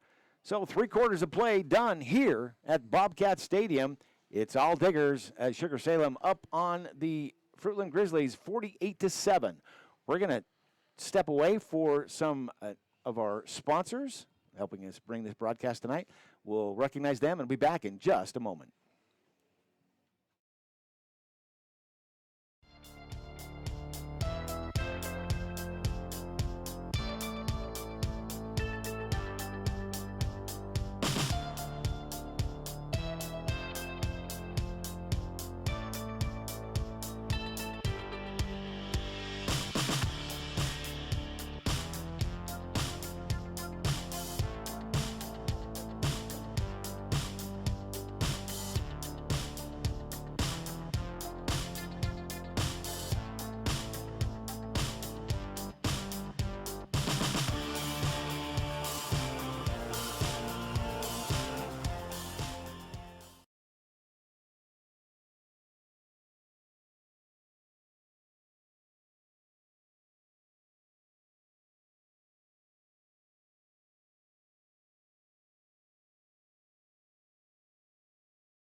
Back in action here at Bobcat Stadium. Fruitland with the ball. They take a long cadence as they go up to the line, and Sugar, I think he changed these cadence, and Sugar jumped, and they'll get an offsides. So Fruitland starting the fourth quarter with positive yardage, 5 yards on a offsides call against Sugar. Folks, the snow coming down heavy now, really heavy to the point that it's not 100% difficult to see the field, but certainly making it foggy. Fruitland now setting up one back in the backfield, and that's Roberts. Roberts is going to take the ball. Man, he gets to the line of scrimmage. I'm trying to see if they give him any more. They don't. He'll get back to the line of scrimmage. No gain on the play. He was trying to go off that guard-tackle combination on the right side, top of the field for folks. And Sugar just played it well, stuffed the hole. There's a guy on either side and one up the middle, and he just didn't get anything. And that's unusual for Roberts. He's usually able to get 3 yards if he sneezes. Well, tonight that's been the play call. You know, and Sugar is definitely zoned in on him and try to silence him as much as they can. All right, out of the backfield, or out of the shotgun. They're looking, there's not going to be anybody downfield, so he's going to tuck and run, and he will get very close. I think he's going to be short of the first down, but not by much. Barrenega wisely, I mean, he was back to pass. He didn't see anybody quick, and the pocket was kind of collapsing around him. So he wisely pulls it in and almost gets the first down of it. It's going to be 3rd and about a half yard. Barrenega going out of the shotgun. Not sure why he's not under center with this. He claps his hands, and Sugar doesn't jump. So now they look to the sideline, have coach call an audible, and he does come up under center. This makes more sense as he keeps the ball. Wow. He does keep the ball. He will pick up the first down. He'll move it to the 35-yard line, but he got nailed by the safety for Sugar-Salem coming in, and you don't see a quarterback's head snap back like that and see much good. So I hope he's okay. He jumps up like he's fine, but that hurt. Yeah, that's the second or third big hit from Dawson Nelly, number 17, in the middle of that Sugar defense, and he's not playing games. Wow, he's not. Hey, folks, it's snowing heavy. The wind's blowing. Josh's beautiful wife is here with us tonight. She's singing White Christmas in the background and Let It Snow. I feel like I'm at a Christmas game. All right, Fruitland now in the shotgun, a lone back next to Barrenega. Barrenega takes the snap. He rolls to the right. He throws downfield. He's got a receiver. Wow. He gets the catch. He's going to be brought down at the 5-yard line. Now they say the 6. He goes out of bounds at the 6. that official quit moving. Official's at the 6. Now he's the 5, then the 4. Now he's back at the 5. I think it's going to be the 5. Split the difference for him, and they do. They set it at the 5. That's going to be 1st and goal. Fruitland with an opportunity to do something no team has done on the Diggers this year, and that's score 14 points. Yeah, so Fruitland, that was an incredible throw right there. Oh, beautiful. Barrenega rolling around to the right, threw it right over the shoulder. There was no way to defend it short of holding. And Sugar wisely doesn't hold, and Fruitland just brings it in, gets the first down as they go out of bounds. Now from the 5, they go out of the shotgun again. Roberts in the backfield. Long counts. I think they're trying to pick up everything they can. Barrenega throws it in the end zone. It's going to be touchdown, Fruitland. Trying to see who that receiver was. Did you see it, Josh? Yeah, it's going to be number 11, Theo Johnson. Oh, Theo. Is it Jackson, isn't it? Jackson. Yeah, it's good old Theo. Theo doing his best to contribute. Gets his 2nd touchdown of the night. Now he's got 2 touchdowns and an interception. He's going to say, win or lose, that's a game I'm proud of. Yeah, exactly. All right, Fruitland setting up for the PAT kick.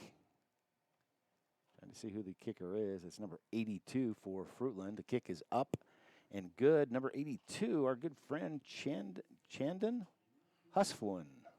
I hope that's how I pronounce it. If I don't, I apologize, family, but he got the kick. It's up, it's good. And now Fruitland has done something no one else has done, and that's score more than 10 points against the Digger defense this year. First time in the quarterfinals, the team gets 14 points on them. Kind of academic when you're up 48, but kudos to Fruitland. They go down swinging. Game not over. We're in the 4th quarter with about 9 minutes and change left to play. they don't go down whimpering. They're going to go down with a bang. They get the 14 points. Here you go. Another way to call that, is there?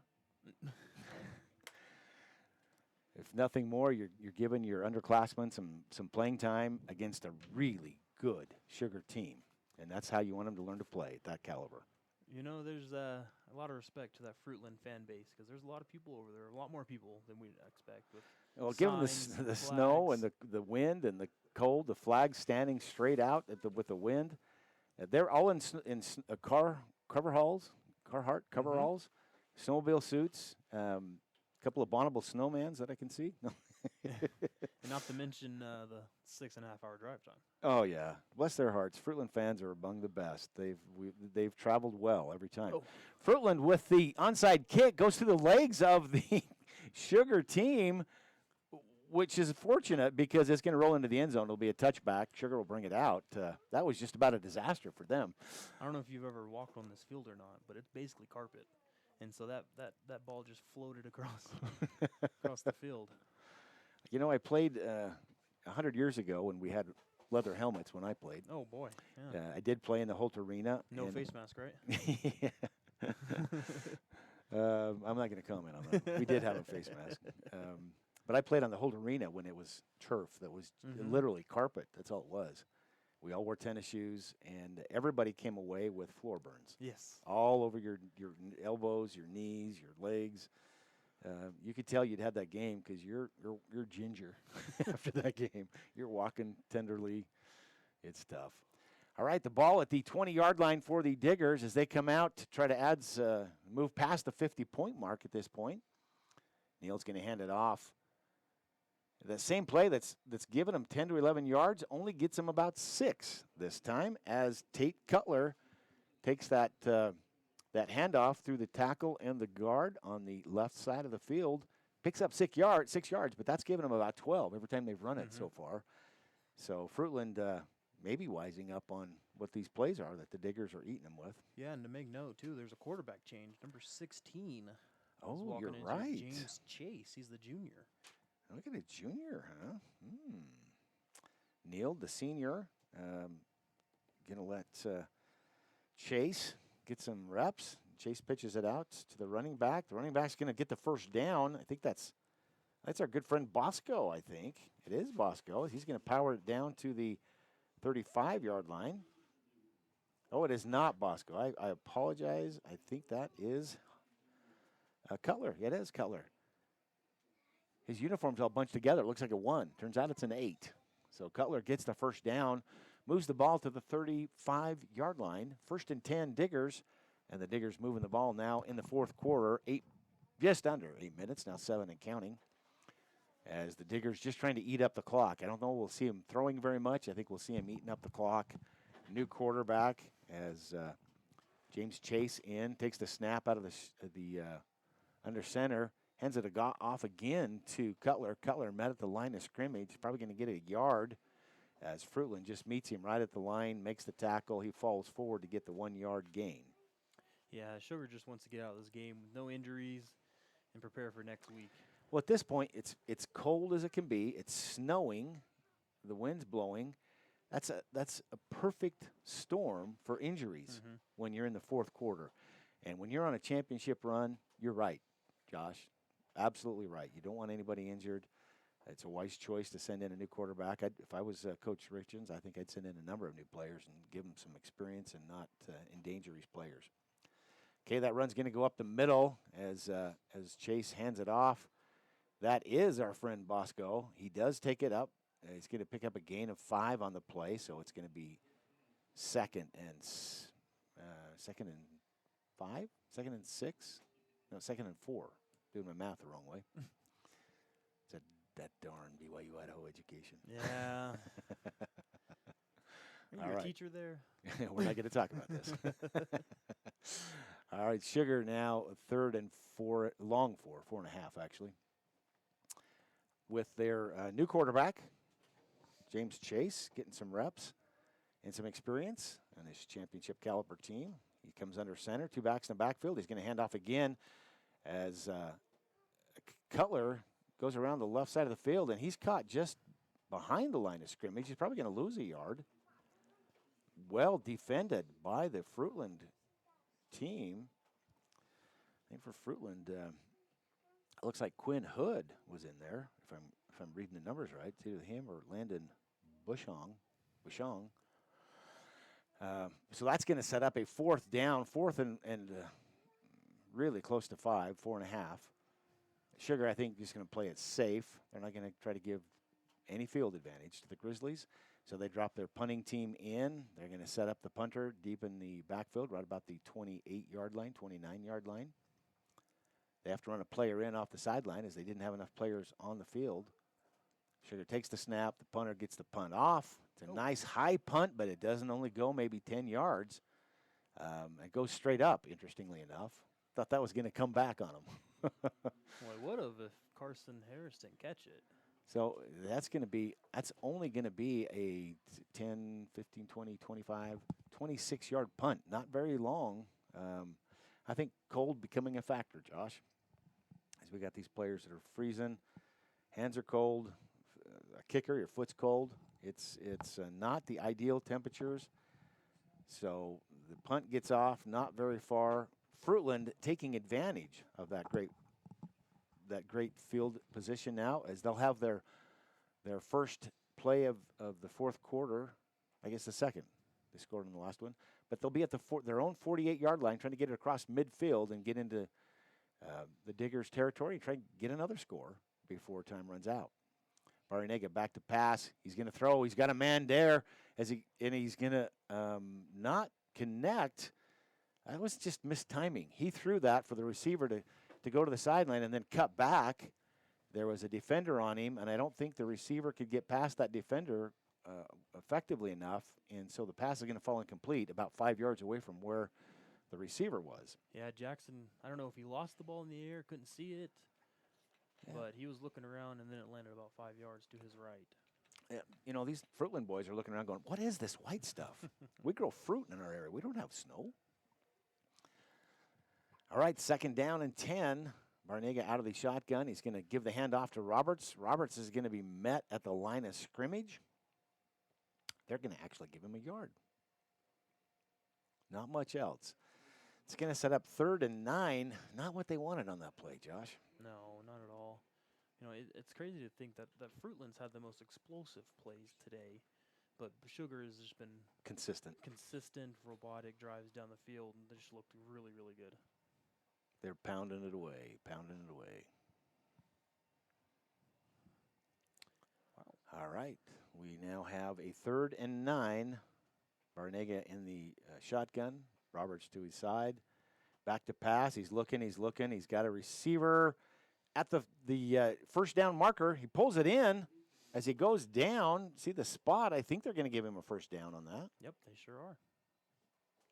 That's 28 for the Grizzlies. Let's see who that is. 28, maybe 29. I don't think so. Tight end. Yeah, Jonathan Steins. Great catch as he was going down, a very low pass, but he was able to bring it in, and they marked the ball at the 42-yard line. That's 1st and 10 for the Grizzlies. With just under 4 minutes to play, the Grizzlies trying to get into the end zone one last time and show that they can. All right, Barnega out of the shotgun. He's going to go up the middle. He's going to keep it. He's going to get the 10. He's going to get the first down. And then some. He's going to keep going. It looks like he can score. And he does. Barnega into the end zone. Touchdown, Fruitland. That one was not something that we've seen much today.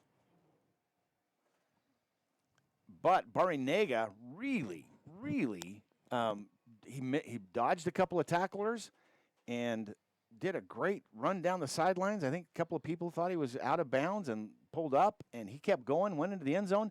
So Fruitland making their name again, that they can maybe not win this game, but they can rack up 21 points. The PAT up and good now. So the score, the Sugar-Salem Diggers 48, the Fruitland Grizzlies 21. All 21 of those points coming in the second half. So you were right, Josh, Coach Gross. He knew exactly what he had to make some changes at halftime. He did. Fruitland actually, we had 2 touchdowns for 1 touchdown for Sugar in the second half, Yeah, and 3 for Fruitland. So Fruitland winning the tail of the half thus far in the second half.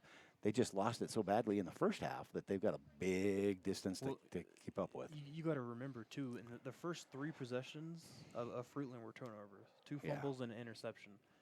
So that's never going to go well when you're trying to go forward in the state playoff game. And, well, it's definitely showing here. Well, it's basically spotting the other team 21 points is exactly what they did. So we'll have Fruitland with the score as they do something no one else has done. They get 21 points up on the Sugar Diggers, and Sugar's probably very happy with where the game is right now with 3 minutes and 30 seconds left. They're probably not going to feel bad that they let Fruitland score 21 on them. No. Well, Fruitland's a good ball team. Fruitland with the onside kick, and I think it was a squib kick more than an onside. And I saw one of the Sugar players reach out like he was going to grab it and then pulled back, let it run into the end zone, and they get the touchback. Sugar will bring it out to the 20, and we'll just watch them as they eat that clock up. Yeah, that's exactly what we're going to see here. Run after run after run. You bet. Why would you do anything different? If you're Sugar, you're coasting at this point, right? Exactly. See new players coming in. I was just trying to check and see if we saw. I wanted to see who they would go, because they move on now to the semifinals. Doesn't say. It's whoever wins tonight will advance to play the winner of the Buell-Teton game, and I think that's tomorrow, so we don't have a score for that. All right, Sugar with the chase again in the backfield under center. He's going to roll around. He throws to the right. He's got a receiver, and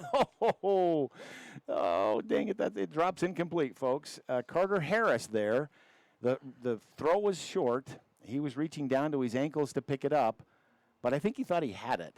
Well, it was a little short, but it hit the most addictive place on your body and your hands. And in a snowstorm. In a snowstorm. You got to remember that. We'll give it to him. It was, but it's a drop. It's going to go down as a drop. Yeah, that's still a drop pass. Yeah. Right in front of his coaches. So the coaches will definitely remember that one. Right in front of the home team, too. So, that's when Grandma's going to say, honey, you should have brought that in. Yeah, Grandma's going to be talking to you after game. Yeah, that's the one you don't want talking to you. All right, the Diggers back up to the line. Chase again under center. He's going to take the snap. Long count. He hands it off up the gut, and nothing doing. Fruitland read that from the get-go. They almost got the handoff before it was handed off to, I'm trying to see. My roster's cut in two here, but it's number 40, Jason Fleming. Yeah, and we got a flag on the play, and I think we're going to get unsportsmanlike conduct here. Against? Fruitland. Oh. Yeah, it was. I hate to see that with oh, wait. Oh, there you go. Okay. Yep. Goes against Fruitland. Josh calling it right. He saw what was going on. Did you see the actual event? Yeah, it was a little bit of a chippy extra blocking down the field that didn't need to happen. It's been going on all game, though. I've been watching it, and I guess the refs have had enough of it. Well, if you've got almost just over 3 minutes left in the game, why start calling it now? Making a point for next year, Yeah, that's your critique going into next year. What's next game for the officials? They're just like us as broadcasters. They advance forward with the playoffs, and they whittle the field down. Chase now with the 1st and 10. He's going to hand off again, and again, Fruitland really reads that well, and they'll bring him down after a gain of 1. That's number 9, Wayne Caffrey, who's listed as a freshman quarterback. Interesting. I wonder if that's the younger brother of Sarah Caffrey, who happened to be in one of my classes. Be nice as a freshman to get some reps as a varsity player on what looks to be a championship caliber team for the Diggers. And now we're going to have a timeout. Waiting to see who they call it. Is it? It's Sugar. Sugar took. Yeah. Why? Sugar, they're trying to get too fancy and getting too many freshmen and underclassmen in there, and they took too much time. Oh, okay. I'll take the penalty, and you're going to just run it anyway, right? Exactly. Time running out. Just 2 minutes and change here left in this game as the Sugar-Salem Diggers having really all they can want to do today, as they've kind of manhandled the first half of this game.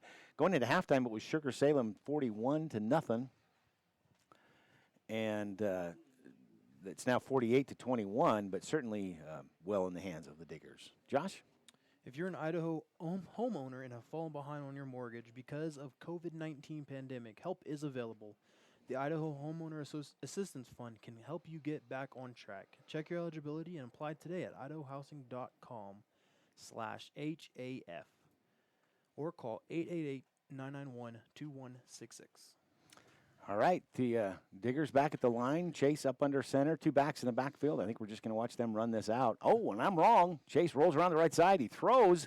He's got a receiver real close to a first down. Did they say he brought it in? He did. They brought in. Guess who that is? Wayne Caffrey. Hopefully he's the younger brother of Sarah. That was actually Abe Baldwin. Was it not 9? 9.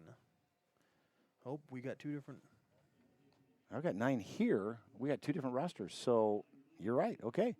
I took mine off of Sugar's website. I shouldn't have done that, apparently. So thanks for keeping me honest, Josh. That's why we pay you the big pennies. The big All right, Sugar now with 1:26 on the clock. They're going to take the snap. They've got the first down and the driver's seat. Oh, and Chase is going to keep the ball. He goes across midfield. He'll gain a pickup of 8. Very lucky if you're the Fruitland team. The player that took him down dropped his helmet and just speared Chase in the back as he was going down.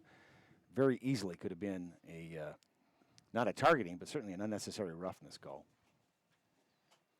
As it is, it's going to set up a 2nd and 1 for Sugar. They get this first down, game's over, folks, because it's under 1 minute to play now, and they will get the first down as they hand off a sweep. Oh.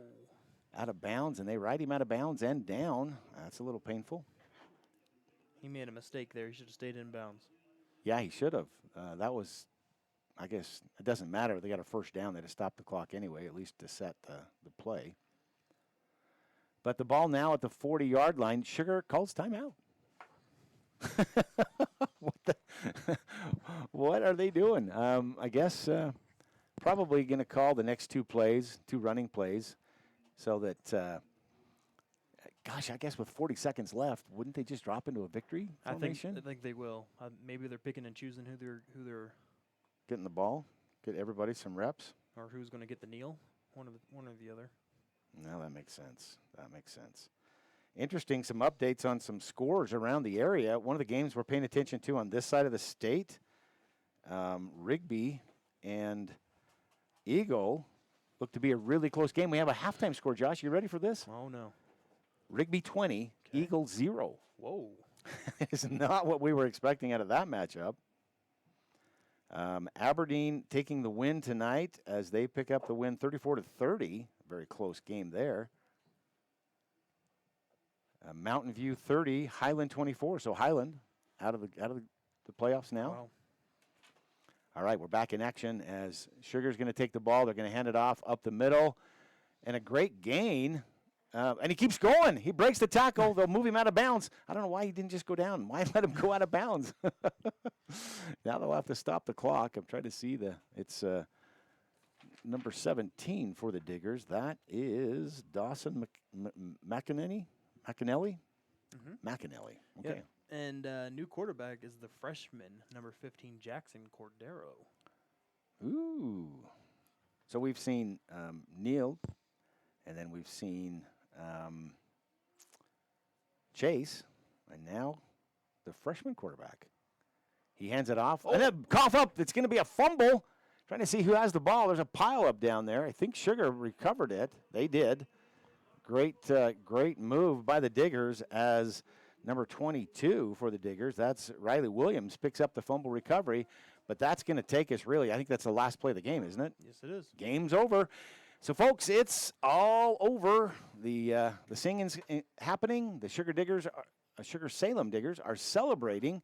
Fruitland Grizzlies wounded pride, but should take solace in that they performed well. We're going to drop away to commercial break. We'll be back to discuss the IdahoSports.com player of the game. Yeah, I know a little something about myths. Like the myth that speeding isn't dangerous. Oh, and that myth you can tailgate at a safe distance. Or that you could safely weave in and out of traffic. Don't be fooled by myths. You'll get yourself into a hairy situation. Stay focused on the road. Be a legend like me. Have you heard the one about Charlie over at Pay Lake? Look at that. The unmistakable swagger of someone fully covered with health insurance through Your Health Idaho. Health yeah! Enroll by December 15th and you could qualify for quality health insurance starting at $0 a month. I'm Rick. I live here in Rupert. The more that we can keep the virus under control, the better for everyone, and especially people with disabilities that comes with being aged, because usually have other underlying issues. I actually suffer from diabetes now, so that even increases my odds that if I do get the virus, it could be devastating for me. Taking the hard path isn't always easy. It takes courage and determination to do hard things. Quitting tobacco and vaping is possible. You decide when. We'll show you how. Learn more at projectfilter.org or call 1-800-QUIT-NOW. If a pedestrian is hit by a car going 20 miles per hour, there's a 90% chance he will survive. At 30 miles per hour, the likelihood of survival decreases to 60%. And at 40 miles per hour, it goes down to 20%. 10 miles per hour makes all the difference. You're in the driver's seat. You have the power to save lives.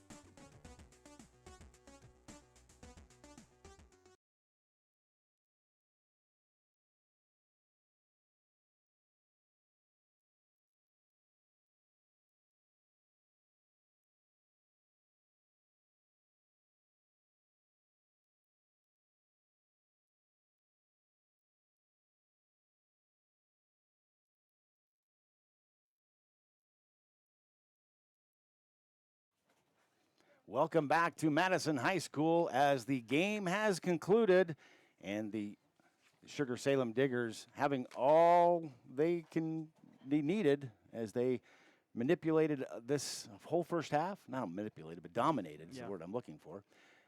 And they take this game by a final of 48-21, really all Sugar.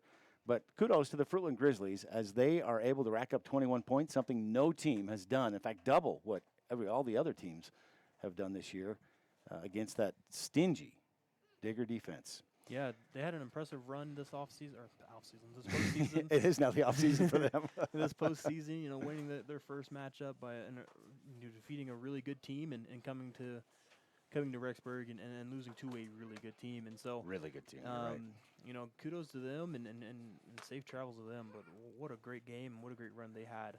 Well, you know what? A great game for us is we got to sit inside and watch it snow, listen to Josh's beautiful wife sing to us Christmas carols, and all the players down the field and the fans. Kudos and a shout out to all the Fruitland and Sugar-Salem fans who came in their snowmobile suits, their coldest weather gear, blankets and umbrellas, and they stayed. You notice that, Josh? They stayed. Exactly. No one left this game, even the Fruitland Grizzlies, who drove all that way. Their fans stayed to the end. So a shout-out to both sides for their fan bases just traveling well and performing well. But all Diggers tonight. Mm-hmm. And, folks, as we're off the air here, as we were at advertisements, Josh and I are trying to talk about the IdahoSports.com player of the game. This is probably the first game I've had in a number of years where we've sat down and said, what a balanced attack. Who do we give this to? Because, I can name you 7 players out there on that Digger team that deserve it. Yep, there's a lot of players that could have deserved it. There's a lot of groups of players that we could have given it to, but we're going to give it to the junior, number 24, Cash Harris, part of that Harris group. And he had an incredible game. He had an interception to go for a touchdown. He had a receiving touchdown, and so really good job from Cash. But once again, we could have given it to any of them. Well, he had 2.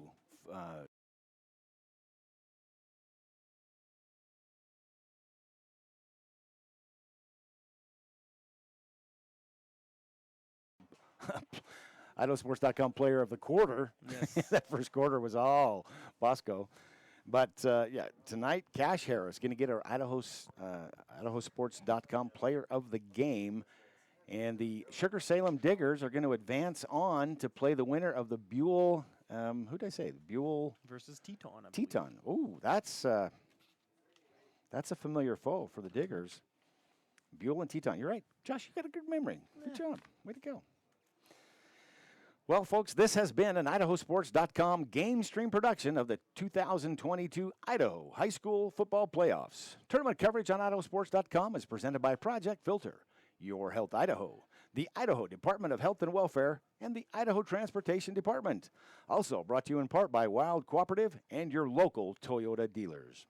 We also would like to take just a moment and recognize all of our power boosters and our advertisers here for both Sugar and Fruitland. They include Flam Funeral Home, Upper Valley Orthopedics, Sun Glow of Idaho, Inc., Crapo Trucking, Pocock Trucking, Pro Pete Fertilizer, Grand Peaks Affordable Quality Healthcare, Overhead Door in Fruitland, Overhead Door Company, First Colony Mortgage, Evade Pest Management,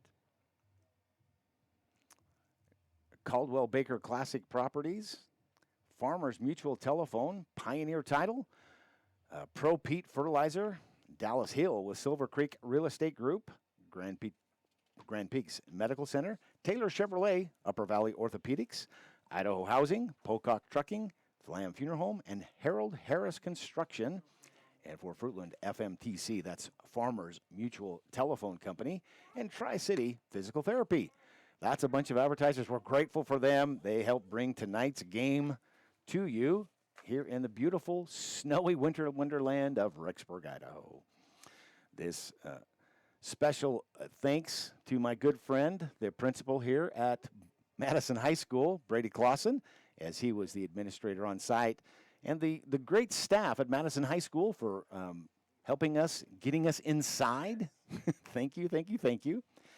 Just all their hospitality and help here tonight as we had some internet problems, and they helped us get that solved. Corey Peterson, the great internet man for Madison High School. So our thanks to Brady Clausen and his staff here at Madison High School for their help in getting this game to you.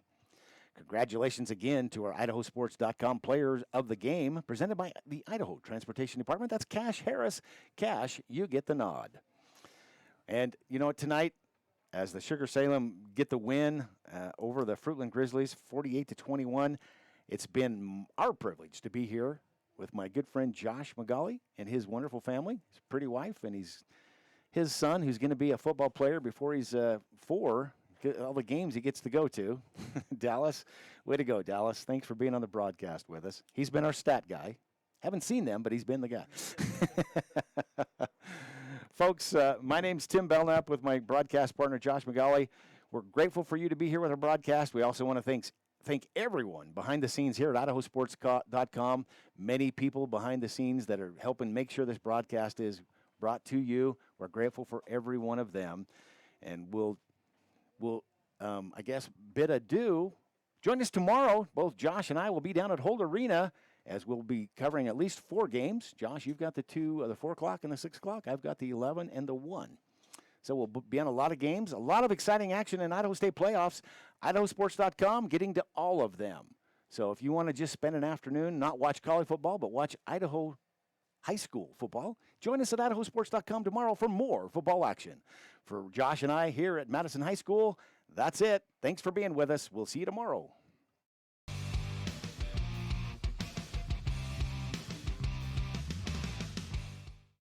This has been a presentation of IdahoSports.com.